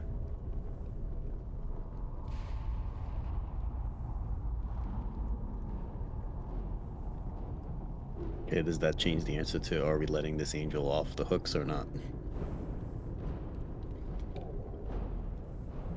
Sure, why not? I have a feeling. Okay, so I'm gonna go over to Carter, because you said it's 10 feet high, right? I love Carter the left very the most Futurama important approach. piece of information for Solsora. Oh, it's fine. It's so sorry, just like listening to this and just. The Christie knows, but Solsora doesn't get the one piece of information Solsora wants. Can you not make a religion check? I want to try and You're muted. if Carter wants to, like, have him stand on my shoulders and then shift into my full form, and see if that gets him high enough to do something. Solsora would have no reason to make a religion check because Carter didn't mention anything about the gods. He just said the eye watches from Linnea, so that doesn't give. He gave a Carter answer. Yeah, exactly, but it doesn't give Solsora enough. Well, If he mentions Paylor, it would have been enough for Solsora, but that's the problem, is he didn't. it's okay.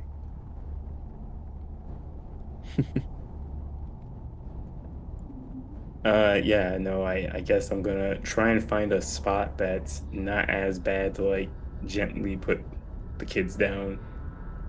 If there's a bit of wall, like, leaning them against it. Down. Yeah, I thought we already put them down because everybody's going around. I was gonna say, can we put the kid down? You know, Carter, where you put the children down, and it's I generally just am presuming this is because you don't have great vision, but it's fine up close. It's just far away you kind of like fall off. Yeah. You notice that, like, despite the fact that the floor, the facade that it was under, the overall markings and the imagery that was sort of carved into the stone, the floor is a lot of like heavy staining. And you don't know why you know it as blood, but you recognize it as blood. And it's not like fresh. It's old. It's really, really old. But you can't mistake it, the way that it hugs the angles of certain parts of the stone where it's been tilted or carved in. It's a type of fluid that, as it dries, it just dries a certain color. And it's strange because you don't see any bodies. And all the blood that would fallen from him, it's left almost a permanent stain where it has run directly into the orifice in the ground. As I was gonna ask, does the blood on him look the same? Like, does he bleed like a person? He does bleed like a person, yes, but his blood is not. It's not flashing across the room, right? Like this. Yeah, this looks like it was deliberately spilled in places that are beyond the bowl.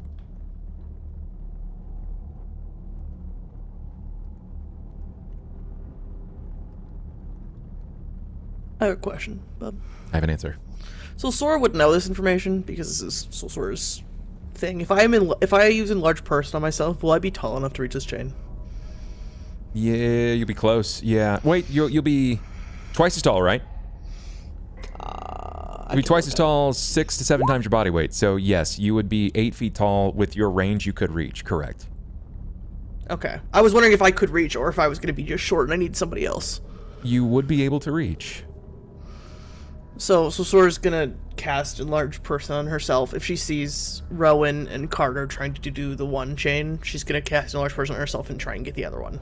Before I go over to start helping with the chains, when I notice like the blood and like I look and I see like the blood pools over there, but the blood's over here. Yeah, it's deliberately like not cut and drained out. It's almost like someone deliberately threw it, like buckets of it. Yeah, like someone splattered it in that direction purposely.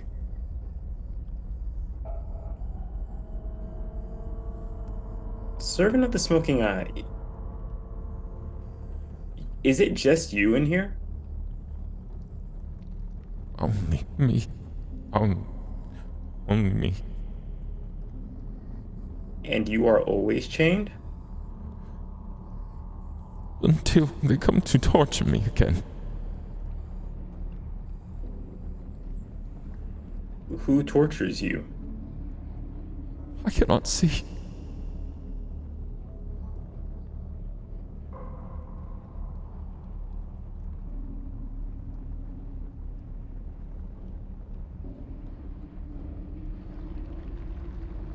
Who threw this blood over here? There's no response. They like, despite the pain that they have, like, languidly pouring over their face repeatedly, it's the first time you've not been really given a clear answer.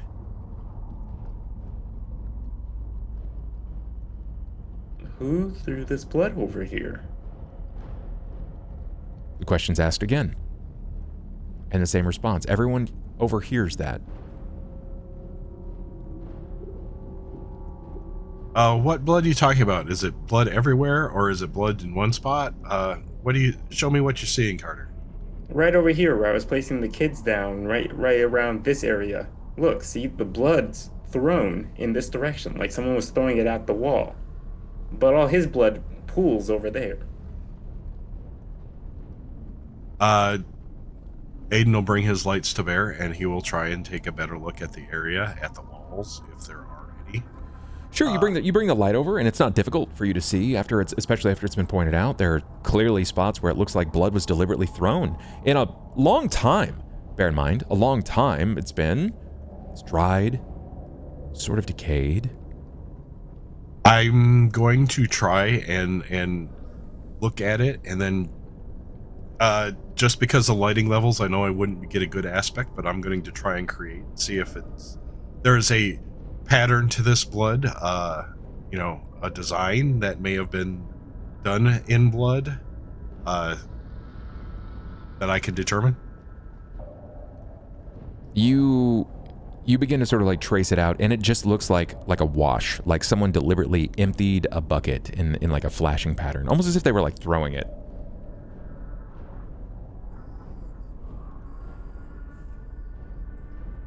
All right, are there any, other than like torture marks, are there any like tattoos or markings or anything on the angel's body? Yeah, there is actually. It's cool that you asked that question. There are, I would say it's like tribal. It looks tribal. There are, admittedly it's diminished. It looks like it's been sort of like wore down. But there are like golden glowing tribal marks that cover the length of the neck, the arms, the legs, it sort of dances around the groin. You can't really see how far it stretches over the back just because the body's been hung. And they match the same sort of glow as the wings, but the wings are not flesh, right? They're not flesh, they're metal. So because they're metal, they're not going to diminish the same exact way. This looks like they've been bled over several times. There are various scores and markings all over it. You're not sure if it was done in shame or happenstance, but the glow, even in its diminished state, it leaves you in a state of awe.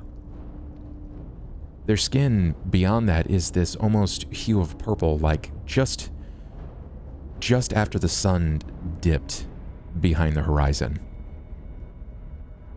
It's like a bright violet. It's like a bruise, almost, but it doesn't sort of weave in the variety of colors. It's just this fine, lucid purple across the skin.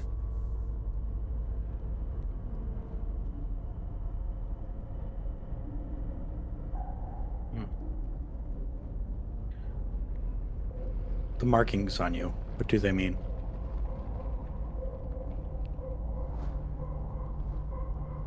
It is how I was made. As you were born, were you not left with marks?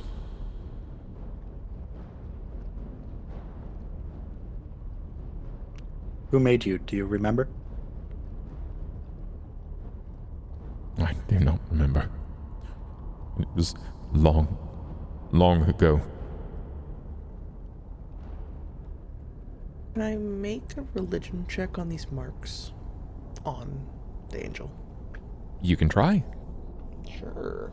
I love doing that. While she's doing that, just to clarify the blood splatter, does it look like basically someone was trying to paint the room, or are there specific areas of splatter? Like, like 12 or 13 or 27 or whatever, a specific number. It's funny that you asked that. It doesn't look like there is a splatter count, but you can tell as you kind of follow it, the splatter starts on the opposite side. Every place that it starts, you follow like the splash pattern, and it goes into the bowl and beyond it. Like they were deliberately splashing him. And there's just the remnants that missed.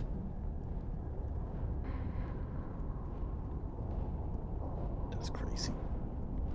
Aiden will relay it's like, this blood, it looks like it was maybe part of whatever ritual they did when they hung him here. They splashed it towards him, and this is just the remnants.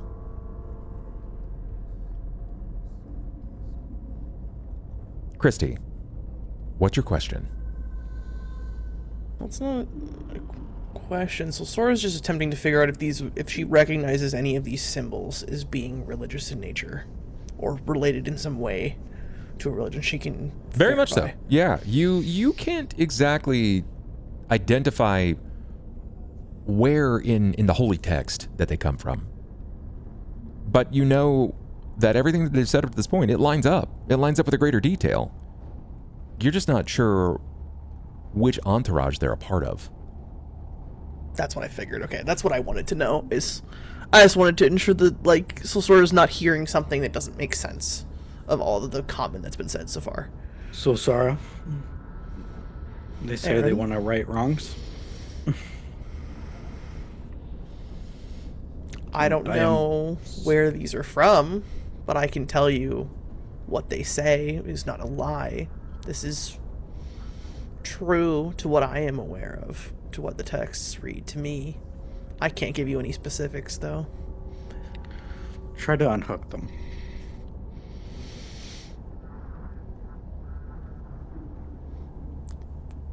Can I attempt to pull the chain, maybe?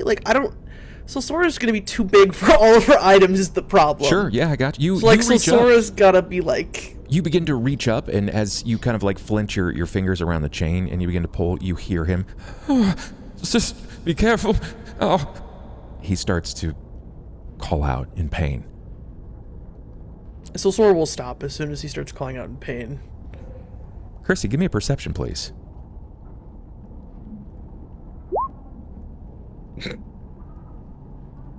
You're too distracted. Pitiful. Even in this flayed and aged, mistreated, abused state. He's stunning. You are looking at it's an angel. I mean, yeah, that seems right up Sora's alley. The skin is dark like your own.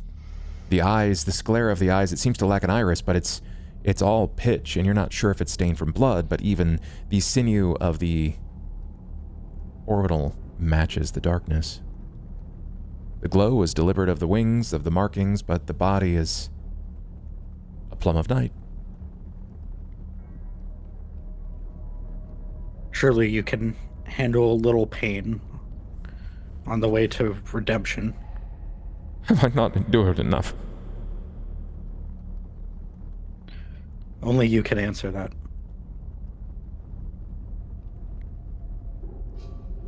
Please free me. Rowan tries to undo the other chain. Okay. How? Well, you said so Sora gets 8 feet tall. Correct. So I said with the full shift that I get taller. If I get 8 feet tall, would I be able to reach it too? Like, because 8 feet's still technically medium, right? It's not large. It's teetering. You're teetering on capacity for large. Like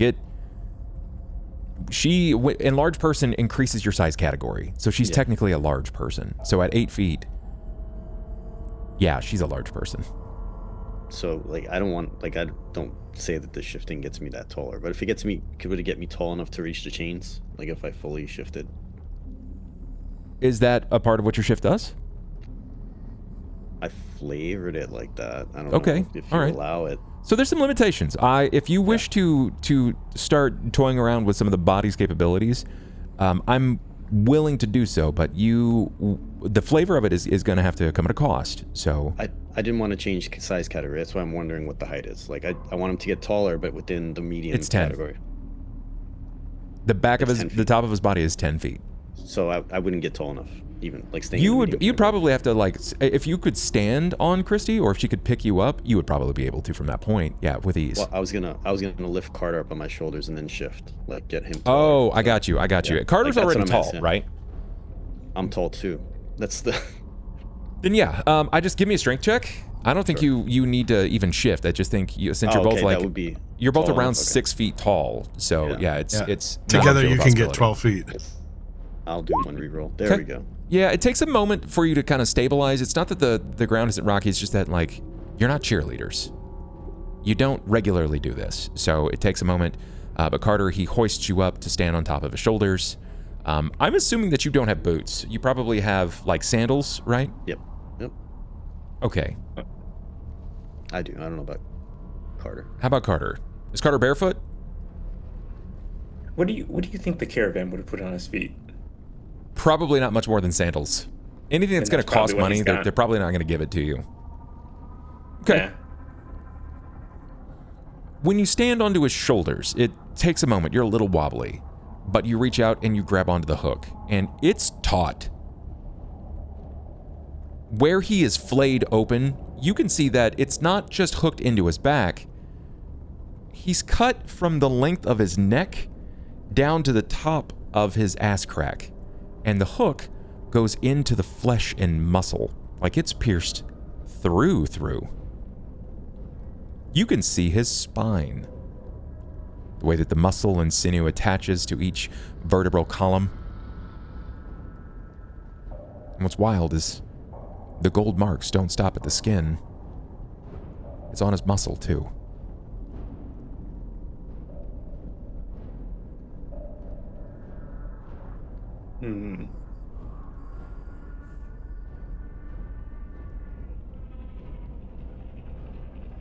Trying to think. Hard to think of anything.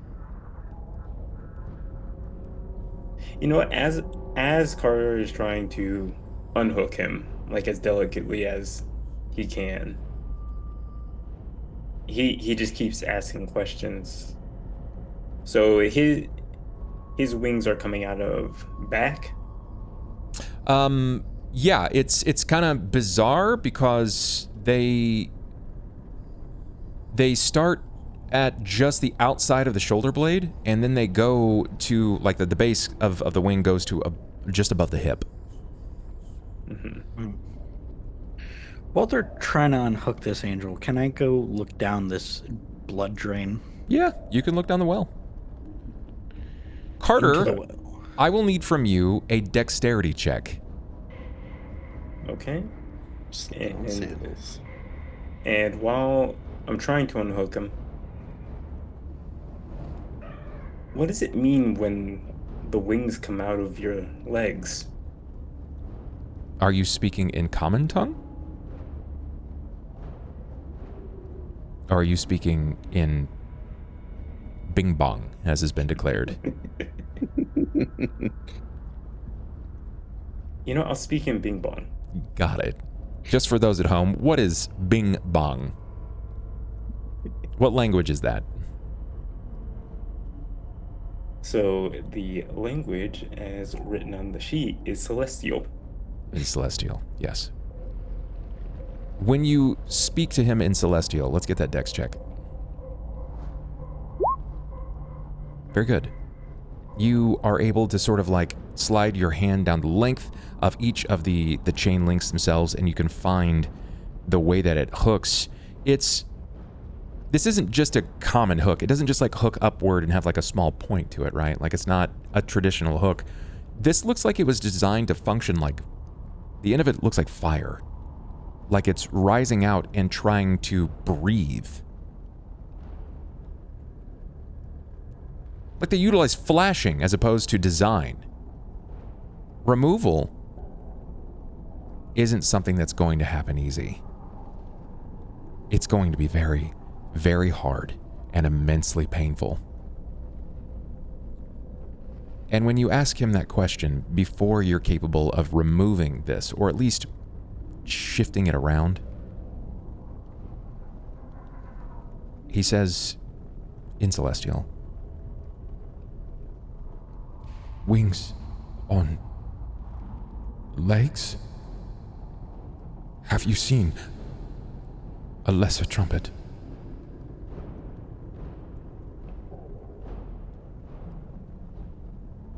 I saw one in a strange mirror. Then you have been graced by a herald.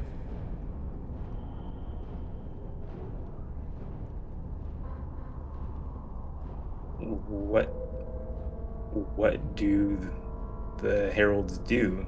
Or what are they heralds for? Give me a dex check.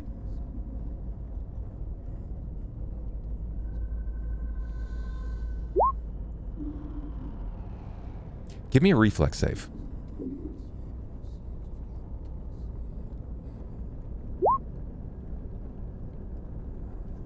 Okay. You are able to stabilize. As you begin to shift, you can feel the muscles of Rowan's neck sort of shift along with you to try to balance and stabilize you out. And it takes you a moment to do so. You kind of instinctively reach and grab out as you ask that question. And he says, easy, please. Be careful. But you had instinctively grabbed on to the one thing that you know would stabilize you. Both hands, one went to the chain, and one flashed to the hook. You feel it pierce. It's just like an accidental nick of the finger. When you glance down, it's far worse than just an accidental prick. The blood freely flows. It's almost as if it is beginning to siphon from your finger to the hook itself. And when your blood hits the hook, you hear it ding, ding, ding, ding, ding, ding, ding, ding, as the chain begins to lower. Lose 1 hit point.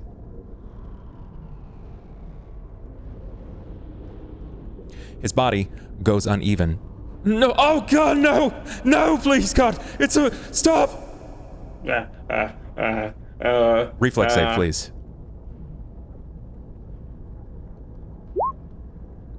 You stabilize. I need a reflex from Farm. He begins to shift a bit manically on your shoulders. Oh my God. All right. I have 1 reroll left.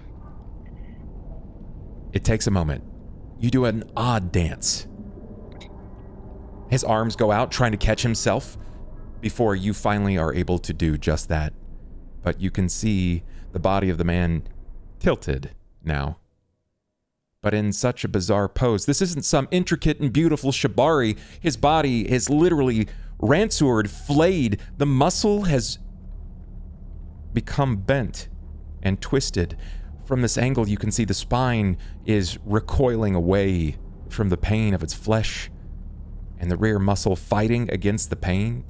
He has another hook in the length of his ankle.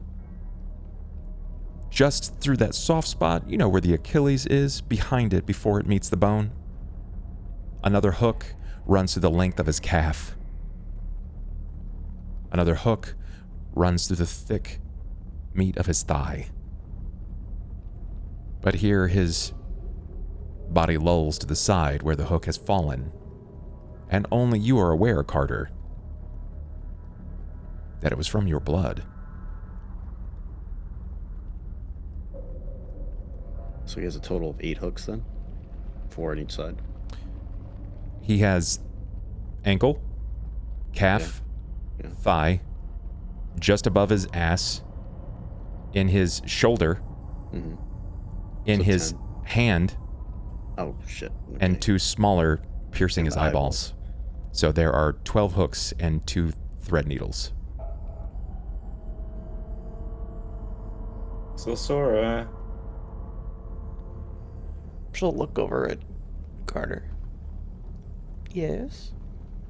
But she's really large, so it sounds like, yes. Yes? does your blood make the change drop? I don't know. Aaron, you went to look into the well, and just as you began to peer down it, you heard the sound of the chains beginning to clink above you. His body begins to twist. He cries out in this angelic tone that you've only heard from the mouth of Carter. And, well, let's just say it draws your attention. Yeah.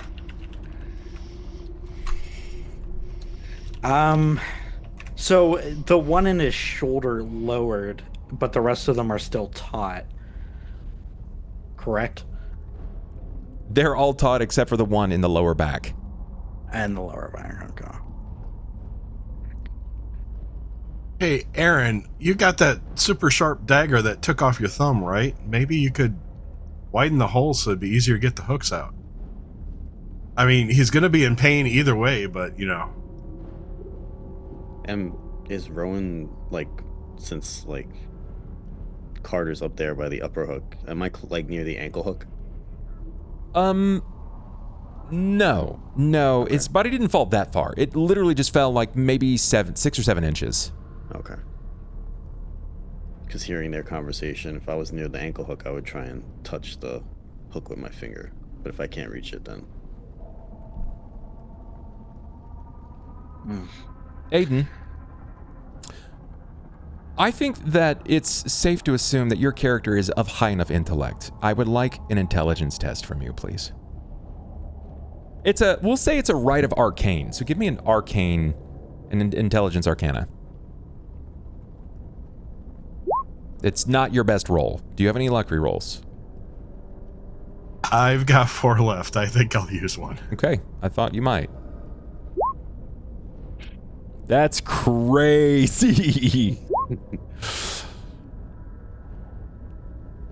Damn, I'm going to save the last luck. Well, You've got 2 left. Let's see, 3, 2. All right, I'll give it one more try. Go for it. Incoming that one. I'd lose my mind. You realize all those 4 rolls, none of them went above a 10. I've got a plus 10 on Arcana. Oh, yeah, no, I know. I can see that. I see that. So you are able to determine, rapidly so after this, because you've been asking the important questions, you've been following things along, you are astute in your studies. You followed the flashing of the way that the blood seems to work. He remembers being tortured, but not by whom. Well, at least now we know why they were splashing him with blood, maybe to get him down each time they wanted to torture him. Yeah.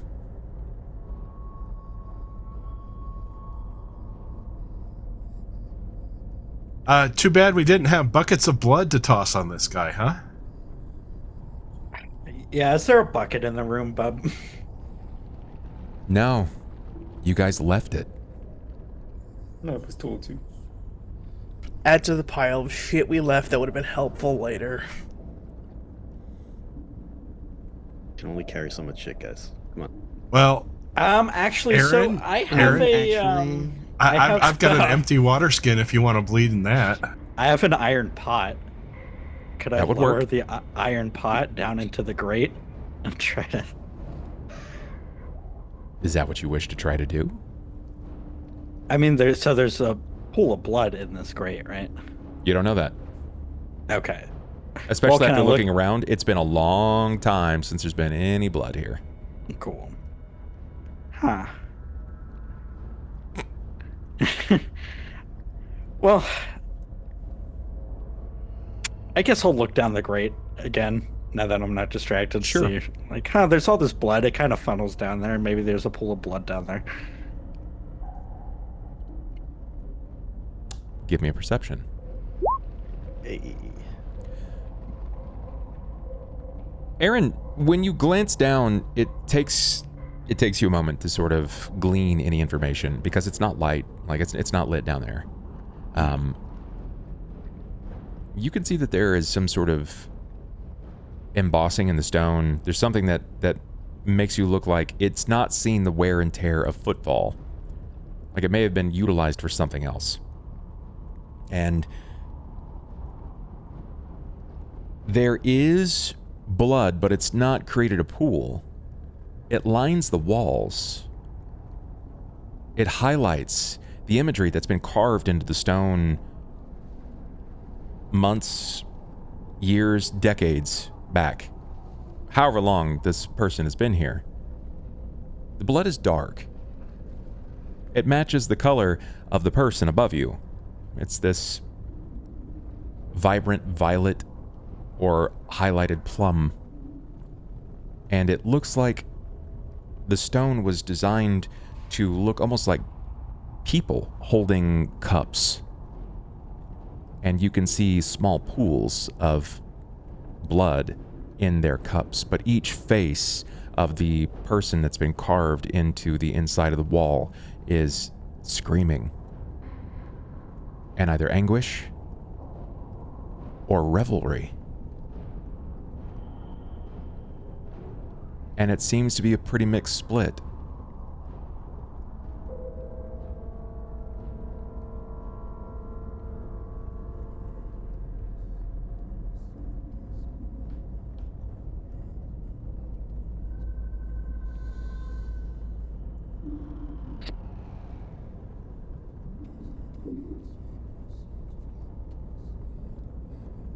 I like to think everyone's just stopped doing what they're doing and watching Aaron as he Blair Witches his head directly into the hole the entire time. I'm trying not to drop Carter.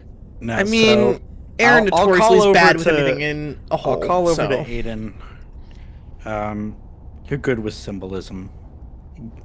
Can you gain any meaning out of this? And I'll kind of describe what I'm seeing down the hole. I'll bring over the torch and shine it down and see what he's looking at. Sure. How do you shine it down there? Do you place it inside? Yeah, I kind of hold it. Yeah, I mean, how big around is this pit? It's about the pit or the hole? Well, the hole, the The hole diameter is about of the a hole. 1 foot diameter. It's not very large. All right, it should be just enough where I could. You know what? I'm going to pull out some twine and a candle, and I'm going to light a candle, and I'm just going to lower a burning candle. Okay. Okay, seems good. As you manage to do so, you drop this burning candle down into the pit. How far is your twine? How far are you going to go? I'm just going to start at 5 feet, then 10 feet to, candles don't give much light, so anything after 15 feet's not going to do me much good, even with elbows. How far? Okay, question. How long is your twine? Standard spool of twine, 25 or 50 feet for a spool. You choose 25 or 50. We'll go with 50. 50 feet. Okay. And what is your line of sight? How far can you see? I've got low light vision, so 60 feet. Well, standard light, it's 60 and 120 in darkened conditions. Candle gives a 5-foot radius of bright, and then another 10 feet of dim. Yeah. You begin to lower this, and you start to see the symbolism that has been etched into the stone relief of the wall. It's not just in one place, it's all the way around. It is a cylinder. It's nearly perfect by design. And you can see that each of these carvings bears some sort of a cup or a bowl where there are multiple droplets, sometimes even pools, of angelic blood nestled inside. And you can see their faces, again, are screaming out in either anguish or revelry and merriment. But as you begin to drop this lower and lower, it looks like the bodies are getting larger, and they stop looking like thimbles, and they start looking more like cups.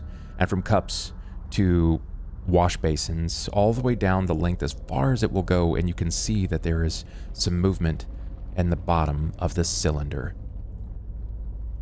The faces begin to wane away. The bodies in the relief that have been carved move, but it's like breath. When you speak in front of a candle, and you can see that there is movement from the air that passes by their mouth. It takes a moment. Give me a perception check, please. Can I give one as well? Yeah, both of your heads are right there.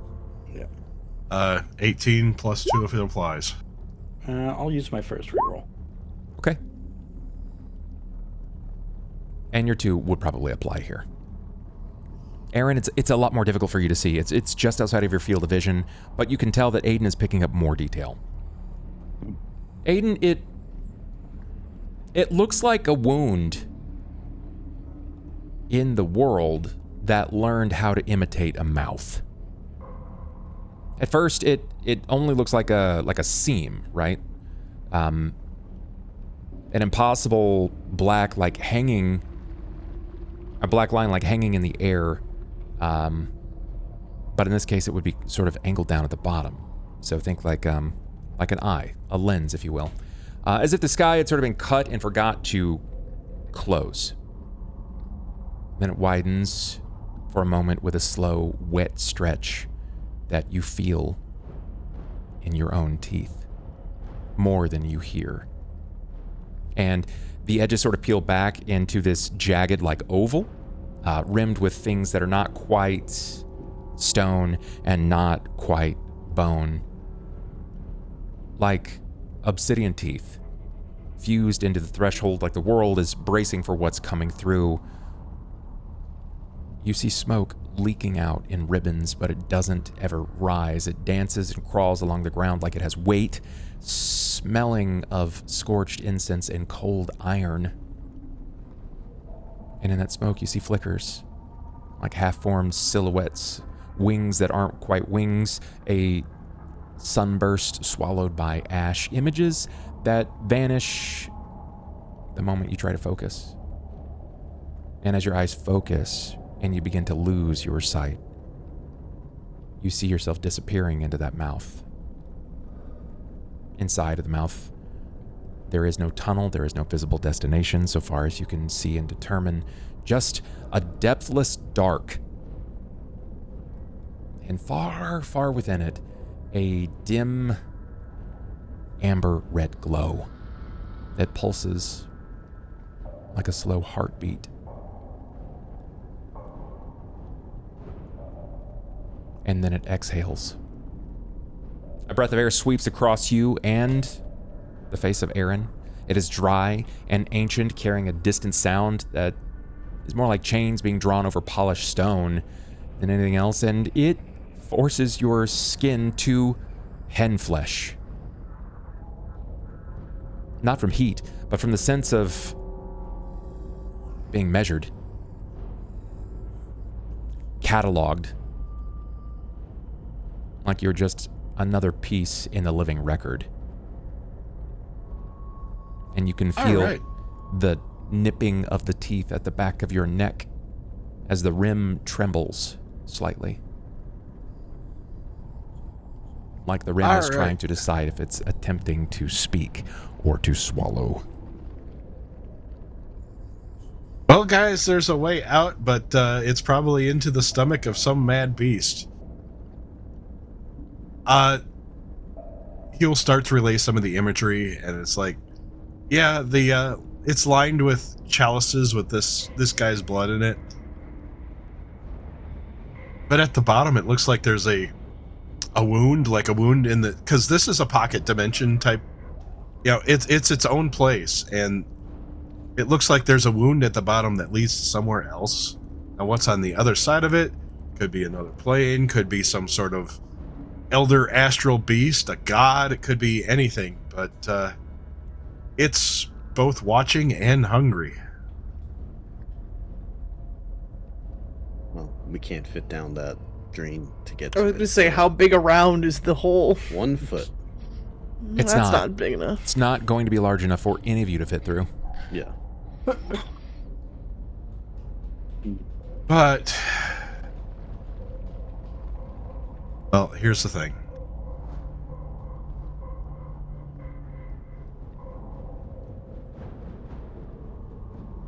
It may be the keyhole that will get us out. But the good news is, with this hole only being a foot across, maybe one of us can stand underneath, put our shoulders underneath the angel's wings and push, or angel's feet, push upwards, maybe take some of that tension off the chain, maybe you can get them out. If anyone wants to spare some of their blood, maybe that will help. I don't know if it's only Carter's blood or whatever. Oh. Those are my thoughts. Take as what you will. My hand's are already bleeding, so I guess I'll unwrap this bandage I've had around my hand. Okay. And, Flick it up at the chain. and touch one of the chains. I'm going to offer, basically what I'm going to say here is I'm going to offer you guys what you've already come to the conclusion of is the answer. It's entirely up to you how you decide you wish to spend. The chains are going to require, for fully lowering your angelic friend, 36 points of health. Jeez.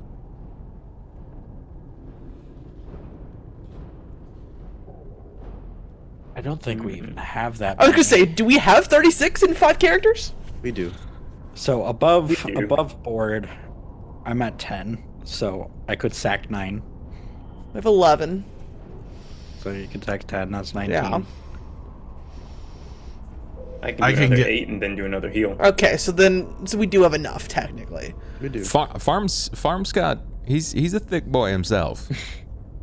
He's not offering up his HP unless it's needed. Yes, I know. The second thing is to cause this angel the least amount of pain possible. We probably want to pretty evenly lower these chains at the same time so he's not like wrenched to one side.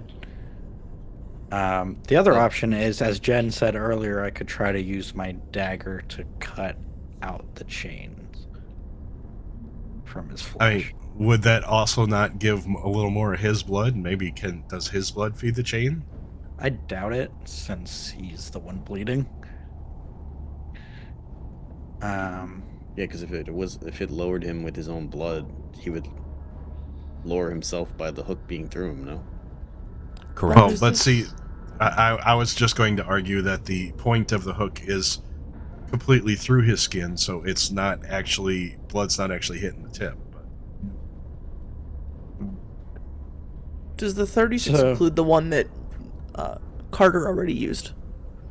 Semantics, Or is I'll it let you an have it at additional 35.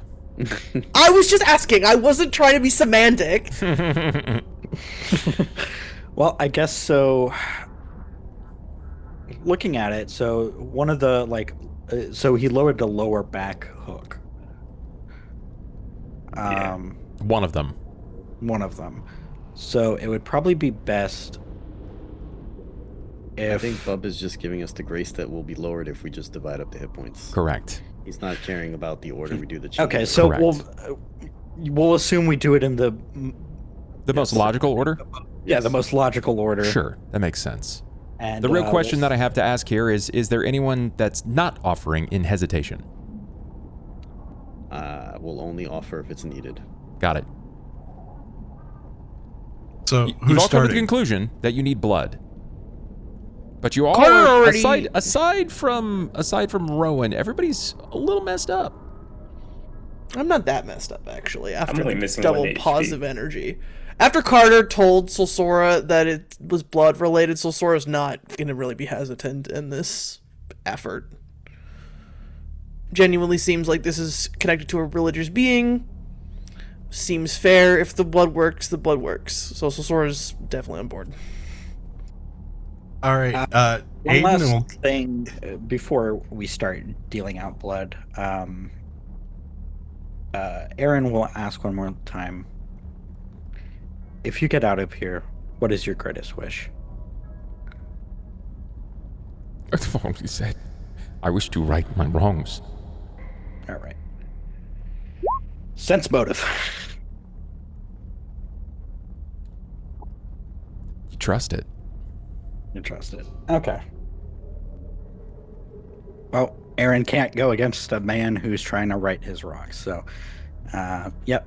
I guess we'll divvy out the blood. I have 9 to give. And I will gladly give 9. I like to think at the end, it's just Rowan. He's like, you guys feeling okay? And Aaron's like, I didn't hear no bell. I ain't hear no bell. Solsora will drop 10. Partially also because since she's already a large person, it's going to be easier for her to reach some of these tall ones before anyone else. So she's going to purposely pick ones that are higher up. Got it. I'll be dropping another 8. Each of you move delicately around. I need to know, Solsora, are you carrying anyone else? Because it looks like Rowan is carrying the Carter experience on his shoulders. So are you lifting the others? I mean, I can if I need to, sure. So the ones Solsora with wasn't like initially, no. ankles and like lower legs, are they like higher than his lower back, or are they like? I It was assume, essentially like, raised at the same height across all. But yeah, Oh, so- Solsora will pick people up as necessary, yes. so he's like horizontal G'sing it then. You pick the others up. Subtract how many, Ivy, how many are you offering? 9. Subtract 9, so I'm at 9. So Sora, you're giving 10, so that's 19. How much do we see from Carter? Another 8. That's 27. You said you were going to heal and give more? Yep, I can heal.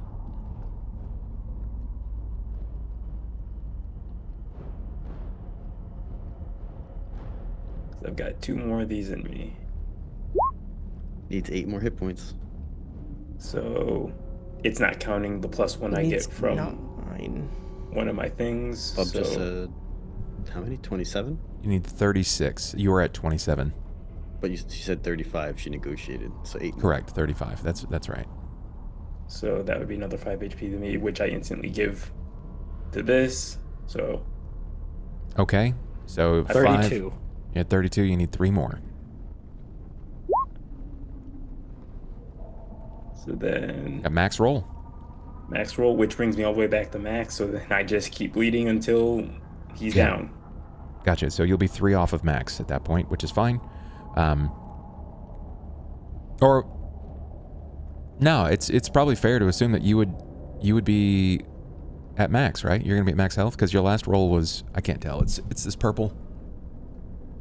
4. Oh, you rolled 4 and then you gave 4 more. So yeah, then yeah, you'd be like 2 or 3 off max, which is fine. You offer the last bits, and everybody can see that the body begins to lower, and it seems like with every passing mark, every few chain links, it looks as if.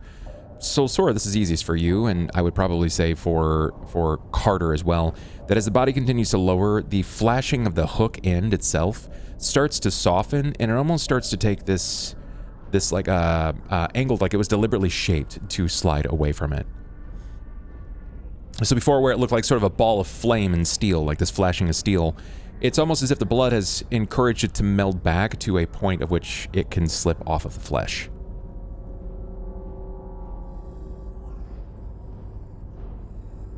Do you remove it? Yes. Who removes it? Solsora definitely will if it's right now. If it's near her, she can reach it. I she's going to. assume he's low enough at this point where I could reach it without being on Solsora. Yeah. Yeah, so I'll remove it. Probably we'll start from his lower and move to his back. It's not difficult. He offers no resistance. He just weeps. He just weeps. The eyes hang loosely across the stone ground. The skin is not taut in the spaces that you remove the hooks. He slowly begins to curl his body into the fetal position. The wings begin to encircle him to create almost like a shield, a coffin of sorts around him. He brings up a single hand and he starts to push his eyeballs back in to the sockets. You can hear the undulation of flesh accept it in like a welcoming kiss as it sockets itself. Eyelids reform. He blinks very hard a few times. Still continues to cry. Oh, it hurts so bad. As he pushes himself off the ground, he lacks the strength to do so, but his wings open up and encourage him like they're second arms each, pushing him from the ground. And where he turns, the skin on his back begins to self-zipper as it seals the visual nature of his spine. Each of these golden, tribal-like marks across his body begin to not quite fully irradiate, but they glow a bit brighter. He stands before you, whole, weak, but whole. There is no shame in the way that he stands. There's no fear in his eyes. But the way that his eyes hang, it's almost as if he's constantly still in a state of pain, like an echo of the hooks that live with him.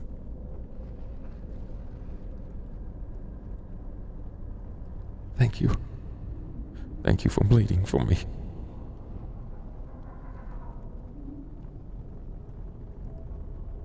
You're welcome. Now you wish to be freed from this place, to return home. Yes.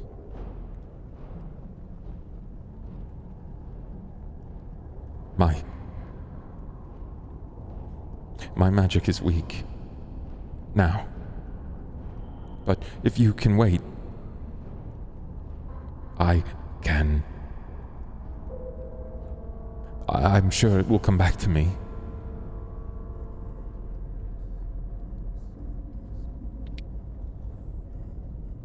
Well, How long of a wait? It seems we have nothing but time because we're not going anywhere. It should only be a few weeks, maybe. You each realize that you don't have a few days worth of food.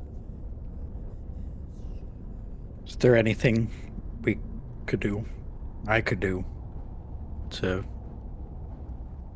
bring your magic back sooner? If you could get me home, I would be able to expedite this, but it would come at a great cost. What is the cost? Far more than you should offer. What is the cost? Do you believe in the gods? So Sora Yes. wants to take a step forward and just gently push Aaron away. Well, you're gonna have to make a strength. Sure, I'd love to. I got a +2. Let's go. She's 8 foot tall right now. It's not. That is true. It's not challenging for her to do so. Yeah, if you're 8 foot She's tall, yeah. pushing Aaron away, and as she does, because she believes in the gods, she simply says to Aaron, "You have somebody waiting for you. You cannot leave them for this." And then she's going to step towards the angel, and she's going to ask the same question Aaron keeps asking. I believe. What is the cost? You must pray to them and ask for my forgiveness for the sins I am prepared to commit to free you.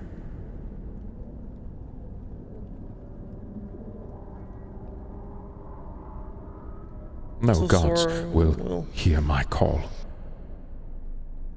So Sora will pull out her metal holy symbol and just sort of kneel as she can. She's not going to get rid of it in large person, so she's not going to try and squish anybody, but she wants to kneel next to the angel. Hearing what he just said, Rowan's gonna move towards the kids. I'm also moving towards the kids. What do you do with them? I'm gonna put myself in between the kids and him. Seems like a good off chance, just in case. Okay. He asks once more, "Are you sure about this?" Of this I am sure. I wish to free them from this.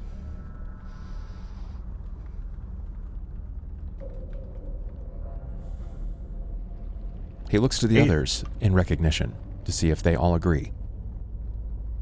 And maybe by freeing them from this, I will free myself as well. What sins are you about to commit?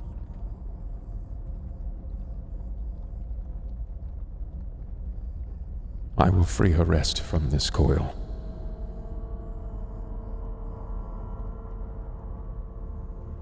This is to perform the mercy cut, to embrace that which ends.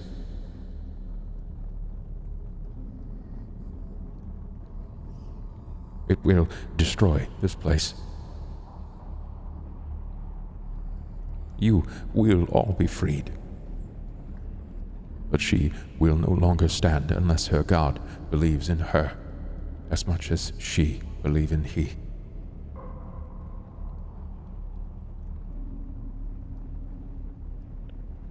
What of the one above? He looks, and for a moment there's just a tilt in the brow of confusion. You speak of Halo, the one above. Or someone else.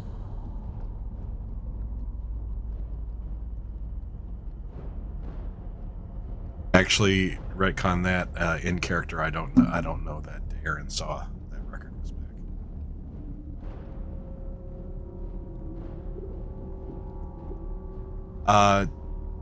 The one that we were told is looking at us through the eye in the sky. The watchful eye understands what comes next.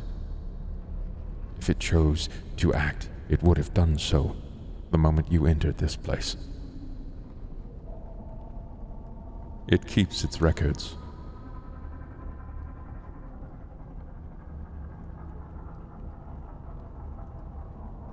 So, sorry, are you sure?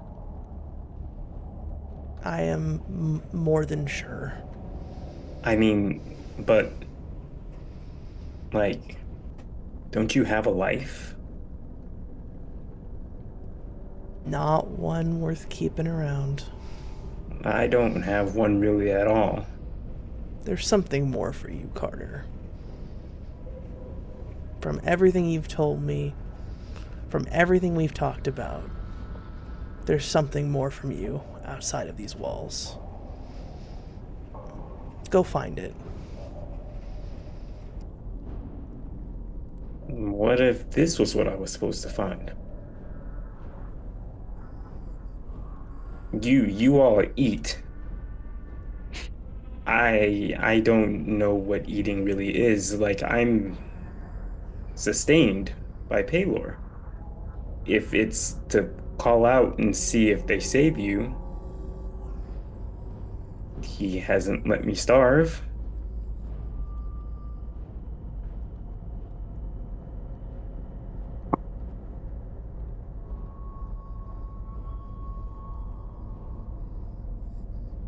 I won't let you.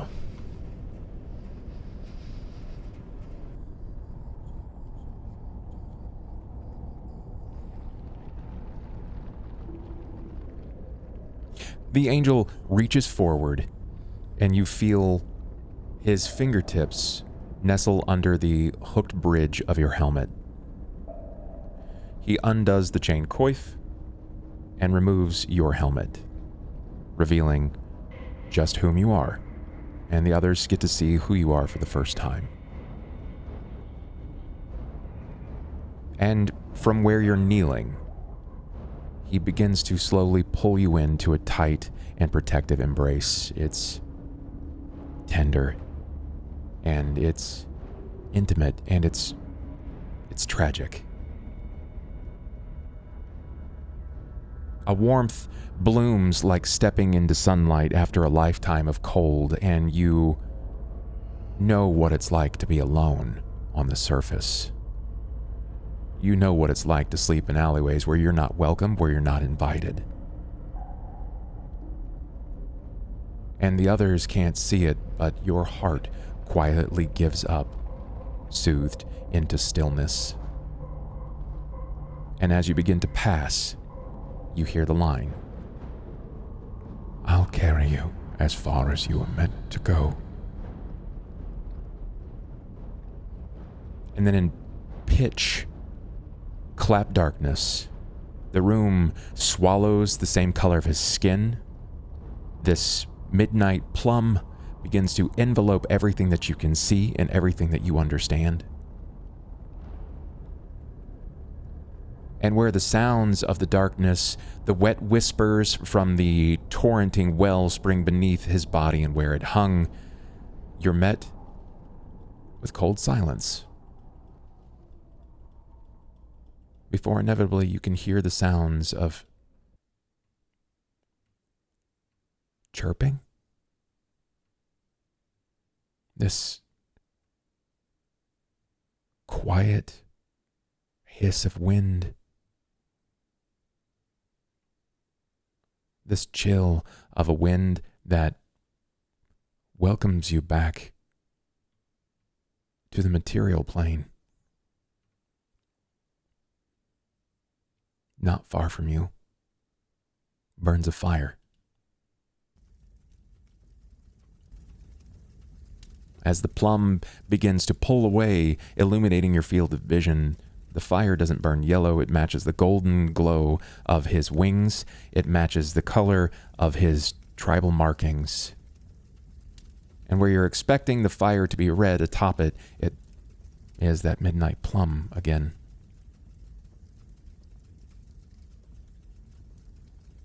Trees.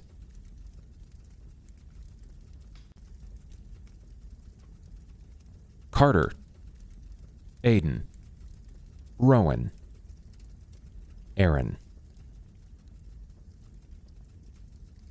Lying next to the fire is Solsora. Her helmet lay draped in the crook of her arm. She appears silent. She appears restful and sleeping.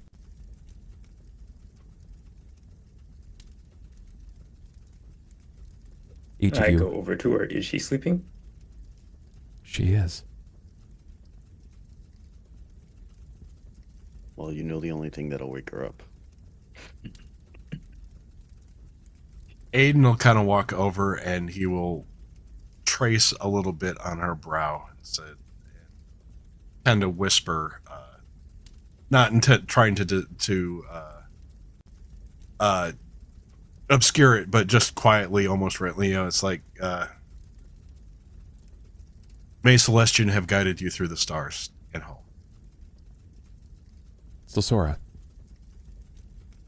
you overhear the voices of your allies above you, and you awake abruptly. But as you hear them, it's the echo of the voice of the angel behind you. I'll carry you as far as you were meant to go. Your emblem of Pelor is missing, as is your Aegis. Pelor believed in you as much as you believed in him, and has afforded you a second chance on the material plane.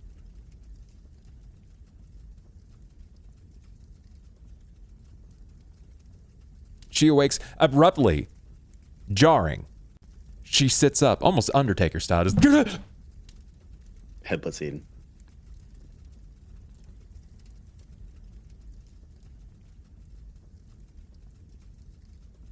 I think I get what you meant about not wanting to wake up.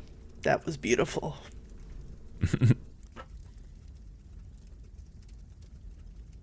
Well, I guess it traveled here. Welcome back, Sosora. I'd check on the kids and see if they wake up. To your surprise, the kids are still asleep, but they don't appear as emaciated. They don't look as underfed and malnourished. They're dirty. Their bodies have a few cuts and bruises on them. But the gift of an angel only goes so far. Afforded a chance, an opportunity. The firelight begins to dim. It slowly recedes, and you realize that the fire burns, but there is nary a log near.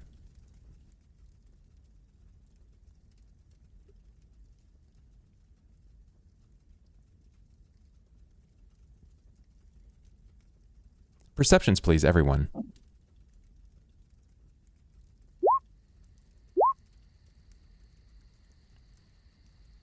Rowan is not the most perceptive. I actually am. But it's sad. It's sad. Aaron. Mm-hmm. You know this spot. You know this spot. You've been here. You're certain of it. It's too familiar. This downed tree has been sat upon many times. You can see where the bark has been crushed repeatedly by foot and ass alike. This is a common patronage spot where people will rest. It's safe. Not only is it safe, you begin to panic and look around abruptly, and you can see the silhouette of the bastion walls of Cauldron.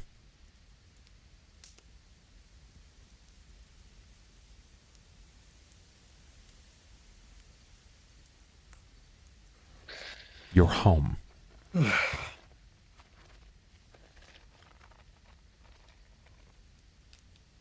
Well, let's figure out how long we were gone, I guess.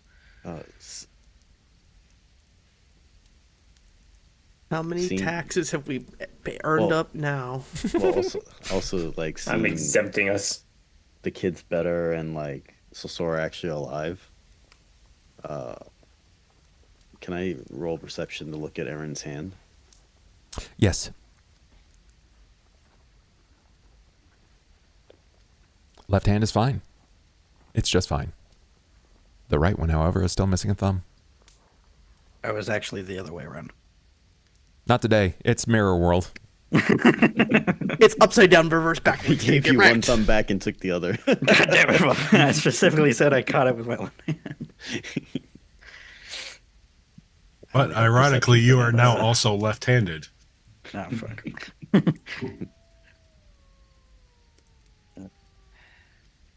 So do you begin to march your way into town, or do you rest here? I don't know about the rest of them, but Aaron's gonna grab a kid and march into town. Aaron, do you remember the day that you left? He definitely would. Okay, and you calculated, you knew that it was going to be 3 days there. You had an extra day because of travel issue. So you're expecting it to be like 4 days, maybe 5 days later, right? Mm-hmm. I got it. That's what would, like, if it was a normal trip, yeah. But he, with planes, and we don't know how much time passed on the other plane, he's gonna go to the guard tower and ask what date it is. Yeah. Yeah, when you know what? Question. Does everybody else stay? I pick up a kid and start walking towards the gate. Yeah, if he's walking, I'm grabbing Dieter and going. Correct. I will also grab a kid and start walking. Okay. You each grab a child. What few belongings you happen to have left. and you begin to make the march, climbing upward into Cauldron. It's steep. It's not easy if you are worn down, but in this case, you feel reinvigorated, Sulsora. You feel fine. Arguably, you feel better than you ever have, which is nice. Oh, I mean, I know for sure, because if everything you said, like with the whole imagery, Sulsora's probably still just like thinking back as much as she can to the imagery that she experienced. Yeah. As you climb the heights, you notice that it's about the right time. Season hasn't quite hit. You're still not quite in the rainy season, so it still checks out. It's been maybe a week at best. Maybe a week. The leaves are still the same color. You're still detecting all of the same annoying insects that bother you through flight. And when you climb to the gates, you arrive at West Mayor's Gate. It was the nearest entry. As inconvenient as it may be, it's still just that, a convenience. And to your surprise, there are no guardsmen. Not a single guardsman? Oh, there's a chair where a guard was. You can see that it's recently beaten into the sand where they've scooted the chair across the sand. Is the gate open? The gate is open. That's not unnatural. Not during the day, but usually there's at least one man. Right. You see a guard stumble out of what looks to be a small outcropping of bushes, redoing his leathers, seeing you. And, excuse me. Sorry, excuse me.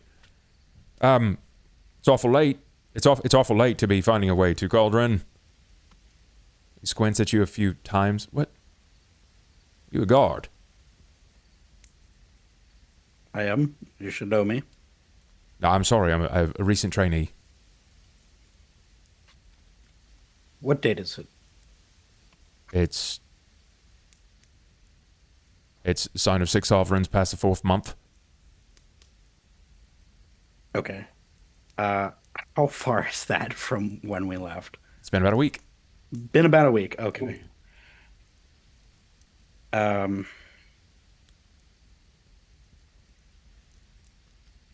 Sorry, you said I should know you. Is there? How recent are you as a hire? Oh, well, to be honest, my trainee is he had something and it's messing with his tongue. He's a bit bad in the bushes out on the opposite side. It might be a minute. So, my trainer is out there. And both you and him left the gate? Well, yeah, I just had a quick wee. It would just be a moment. Plus, I heard you walking up. I don't think it'd be a problem. Well, after everything I've been through, you are lucky I am in a forgiving mood. Do you know where Tarsion is? Hi, Captain Skellerang is in. He's in.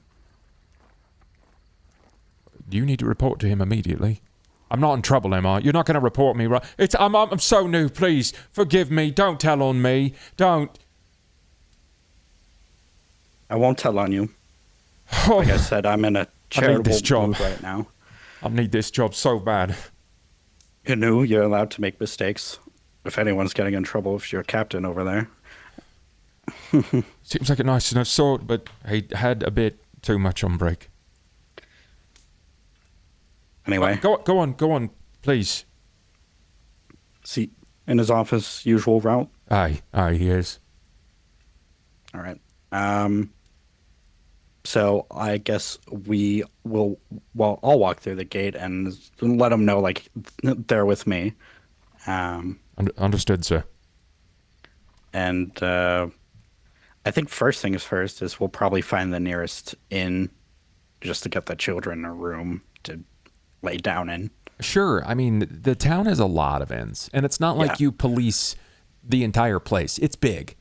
Mm-hmm. It's quite large. You're talking you have a population of right around 10,000 people. So there's quite a few buildings. and it's not difficult for you to find an inn to lay the kids down. You know, you pay the rates. You're gonna get a reduced cost because they're a bleeding heart, and they see that you're in trouble. That you tell them you did some rescuing. Do what you got to do, and can I show them my letter?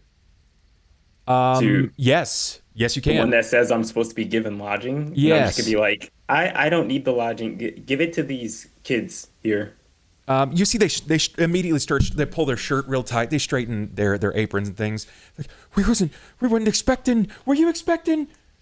George, were you expecting? He's like, no, I wasn't expecting no one. George, I'm sorry. Please, can I get you anything else? And she's like still trying to dress herself appropriately. Is it nothing? Just a safe room and a hot meal when the kids wake up. Will do. Yes, of course. Oh, I don't eat. Thank you. They continue to like bow and not quite sure because they're not in a part of town that sees a lot of nobility. So they're like yes, sir. Thank you, sir. Yes, sir. Thank you for coming here. Like they kind of revere you like you're a celebrity. We will. They revere you like you revere Paylord. Yeah. Aaron is going to turn around and say, "We will talk about this later, Carter, and the responsibility that comes with this." Feel free to stay at this inn. I need to go to report, and he will power walk off. Don't listen to him, Carter. You're his boss. Yes. True. Where does everybody else go? Do you just let him walk off? You guys have been through a lot together. Yeah, I let him walk off. So, I'm gonna help them put these kids in the room. Okay. So now what, guys? Sora's gonna keep an eye on Carter. I kind of wanted to ask him more questions. He knew what I saw. He's gonna come back. He's not gonna let us be. No, not him. Not the angel. child, the angel. Well, what were you talking about? It was all bing bong to me. Guys, I saw something in that mirror that when it smashed and then the father started screaming, he was like, "Ah!" But before that, there was I saw myself in the mirror, but my armor was different. It was all gold-like, and I was shiny, and I didn't touch the ground, and where I got these scars, I had wings. And when I asked the angel about it, he said that's a herald. A herald? A lesser herald of the upper plains? Yeah, he called him a lesser trumpet. Oh, I had a harp, not a trumpet. Maybe they come in different kinds. I love Carter's description of everything. Can I assume I know at least basic cosmology and hierarchy of the upper? Probably not. Are you an angel? No, but I have studied them extensively. They don't exactly hand out their rank and file to random schmoes that attend college. I am not random. You are I as am random Aiden. as they... Yeah. You are the king of randoms. I mean, you might have some information, right? 16... Lesser trumpet doesn't mean anything to you. But trumpet doesn't necessarily mean it's not necessarily just an instrument. It could particularly be a role. Well, something tells me that you were in a band somewhere with someone named Christy. Sorry, apologies. Gotta get a fourth wall break in there somewhere. Can I attempt to make a connection to this lesser trumpet in the terms of religion? You can try. I would love to.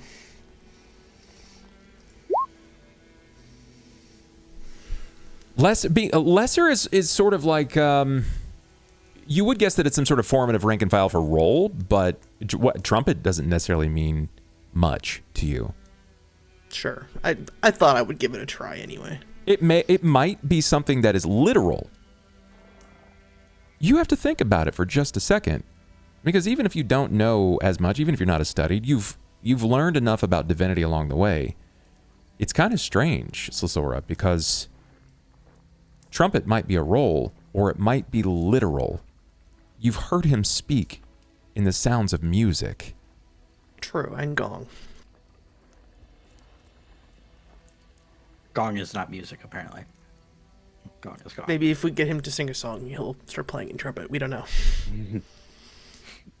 It's all brass to me. I have not roll perform yet.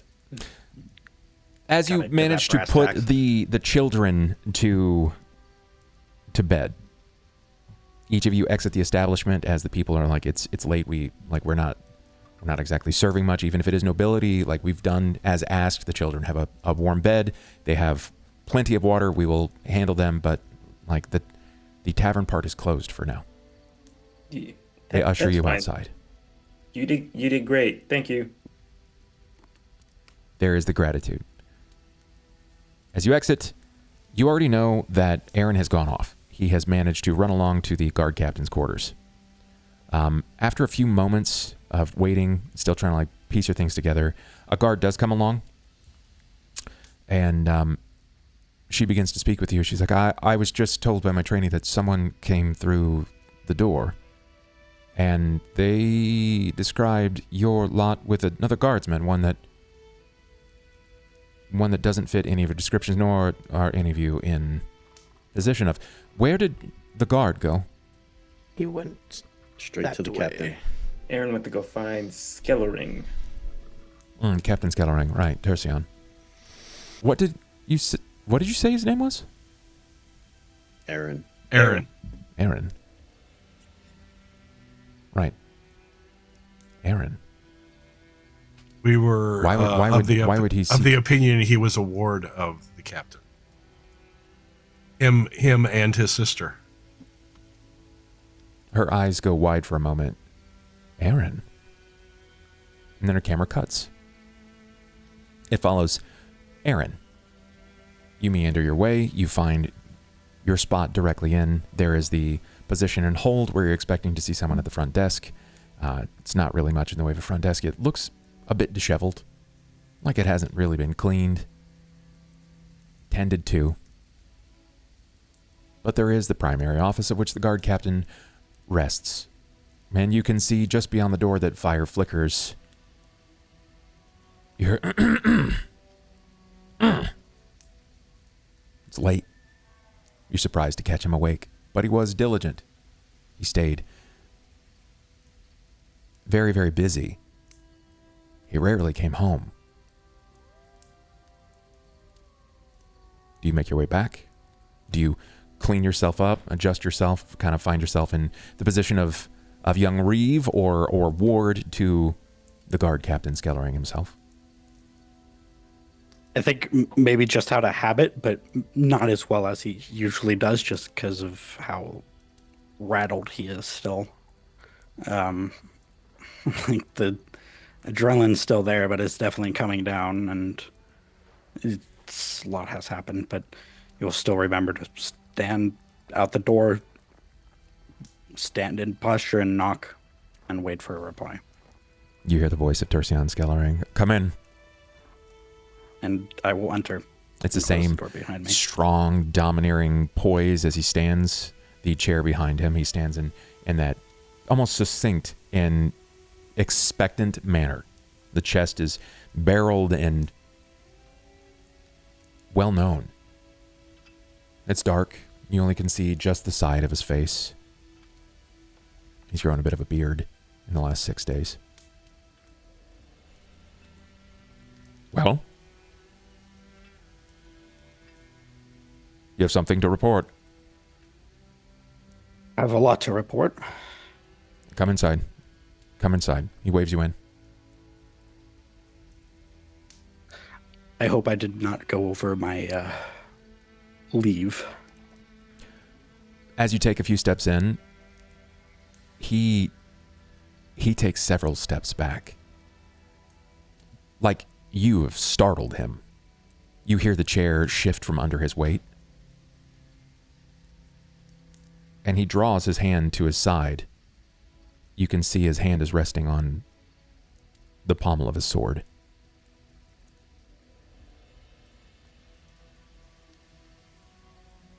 Who the hell are you?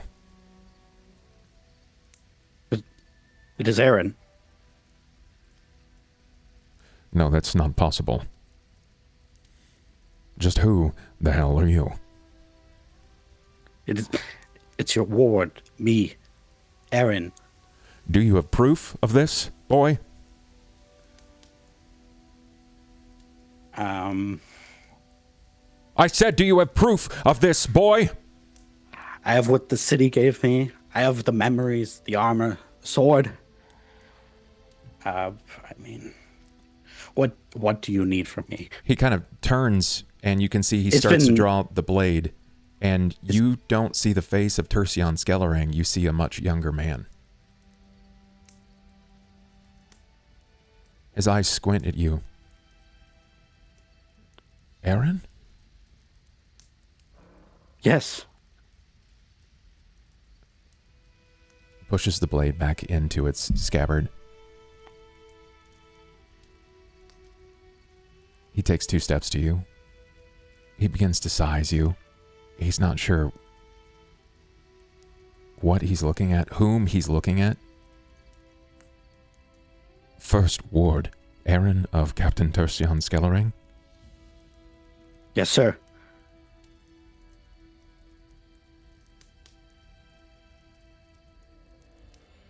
You know this isn't the same person.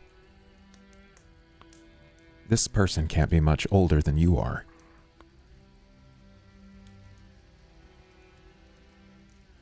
Aaron, I haven't seen take you. a step back. I haven't seen you in 20 years. Aaron, it's me. It's Tercion.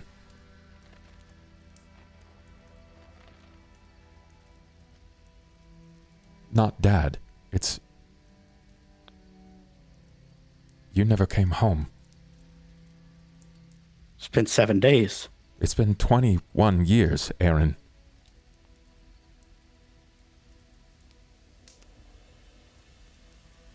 It's been 21 years.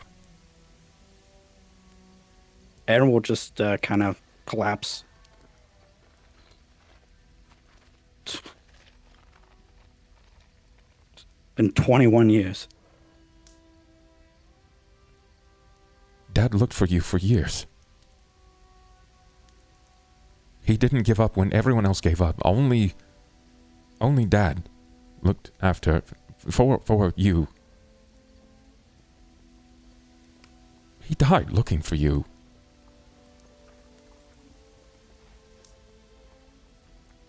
I went missing in the woods for a week trying to find you myself, and he didn't come to look for me, but he came to look for you.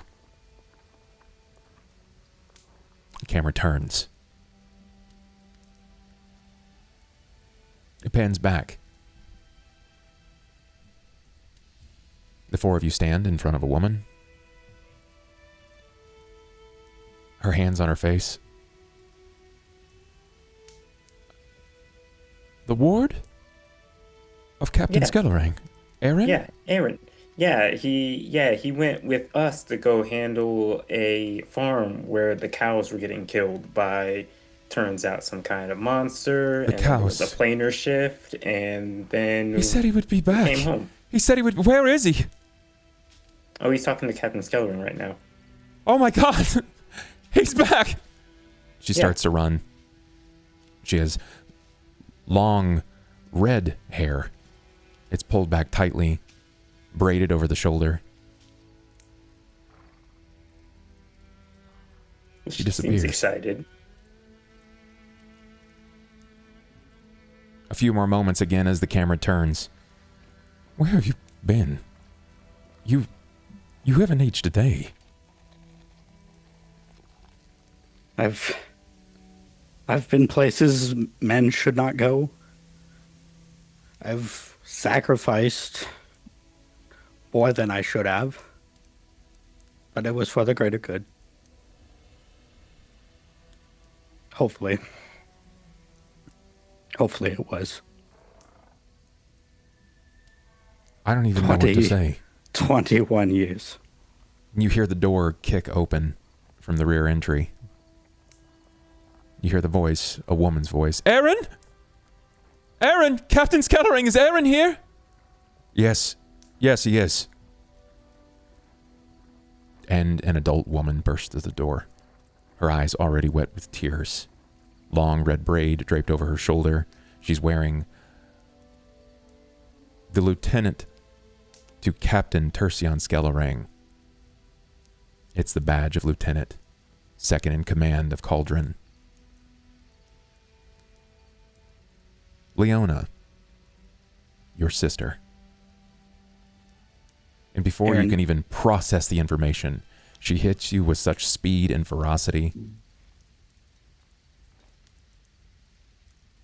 And as she's wrapped you up in her arms and hugging you, you just feel how broad she is, but how faint. The years pass by. As she squeezes you, and you can slowly feel the life being pressed out of your very body, she says to you, "You said you'd be back, you idiot." And we end tonight's session right there.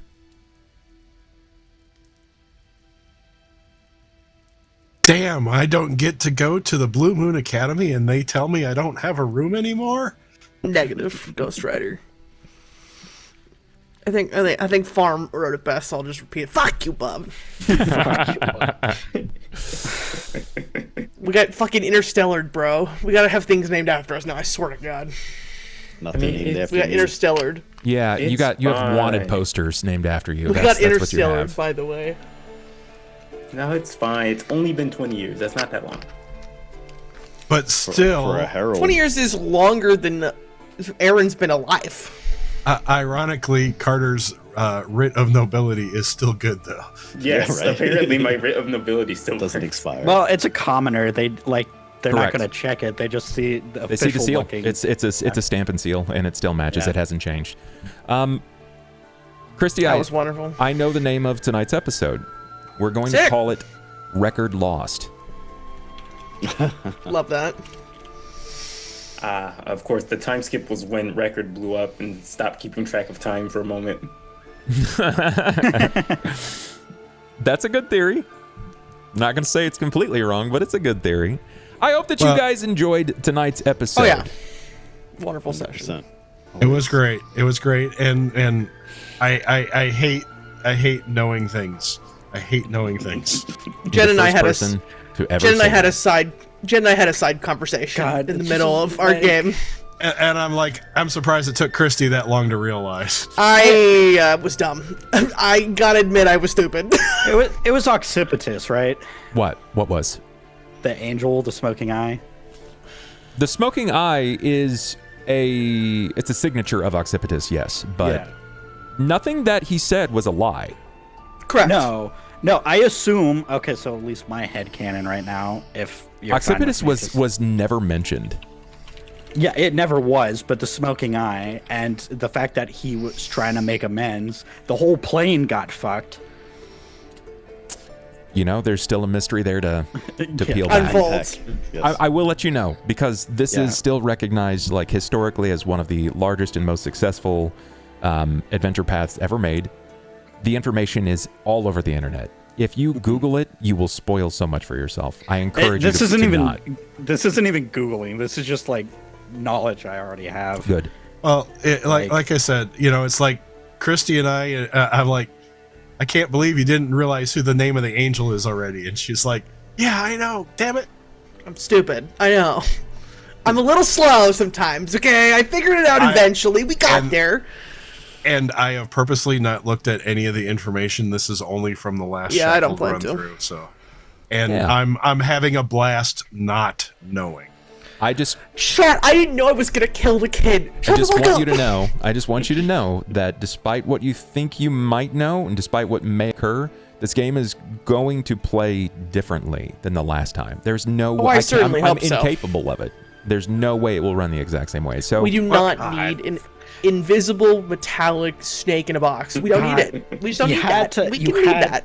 You had to give me a 20-year time skip, huh? 21 years to be precise. 21 yes. years, yeah.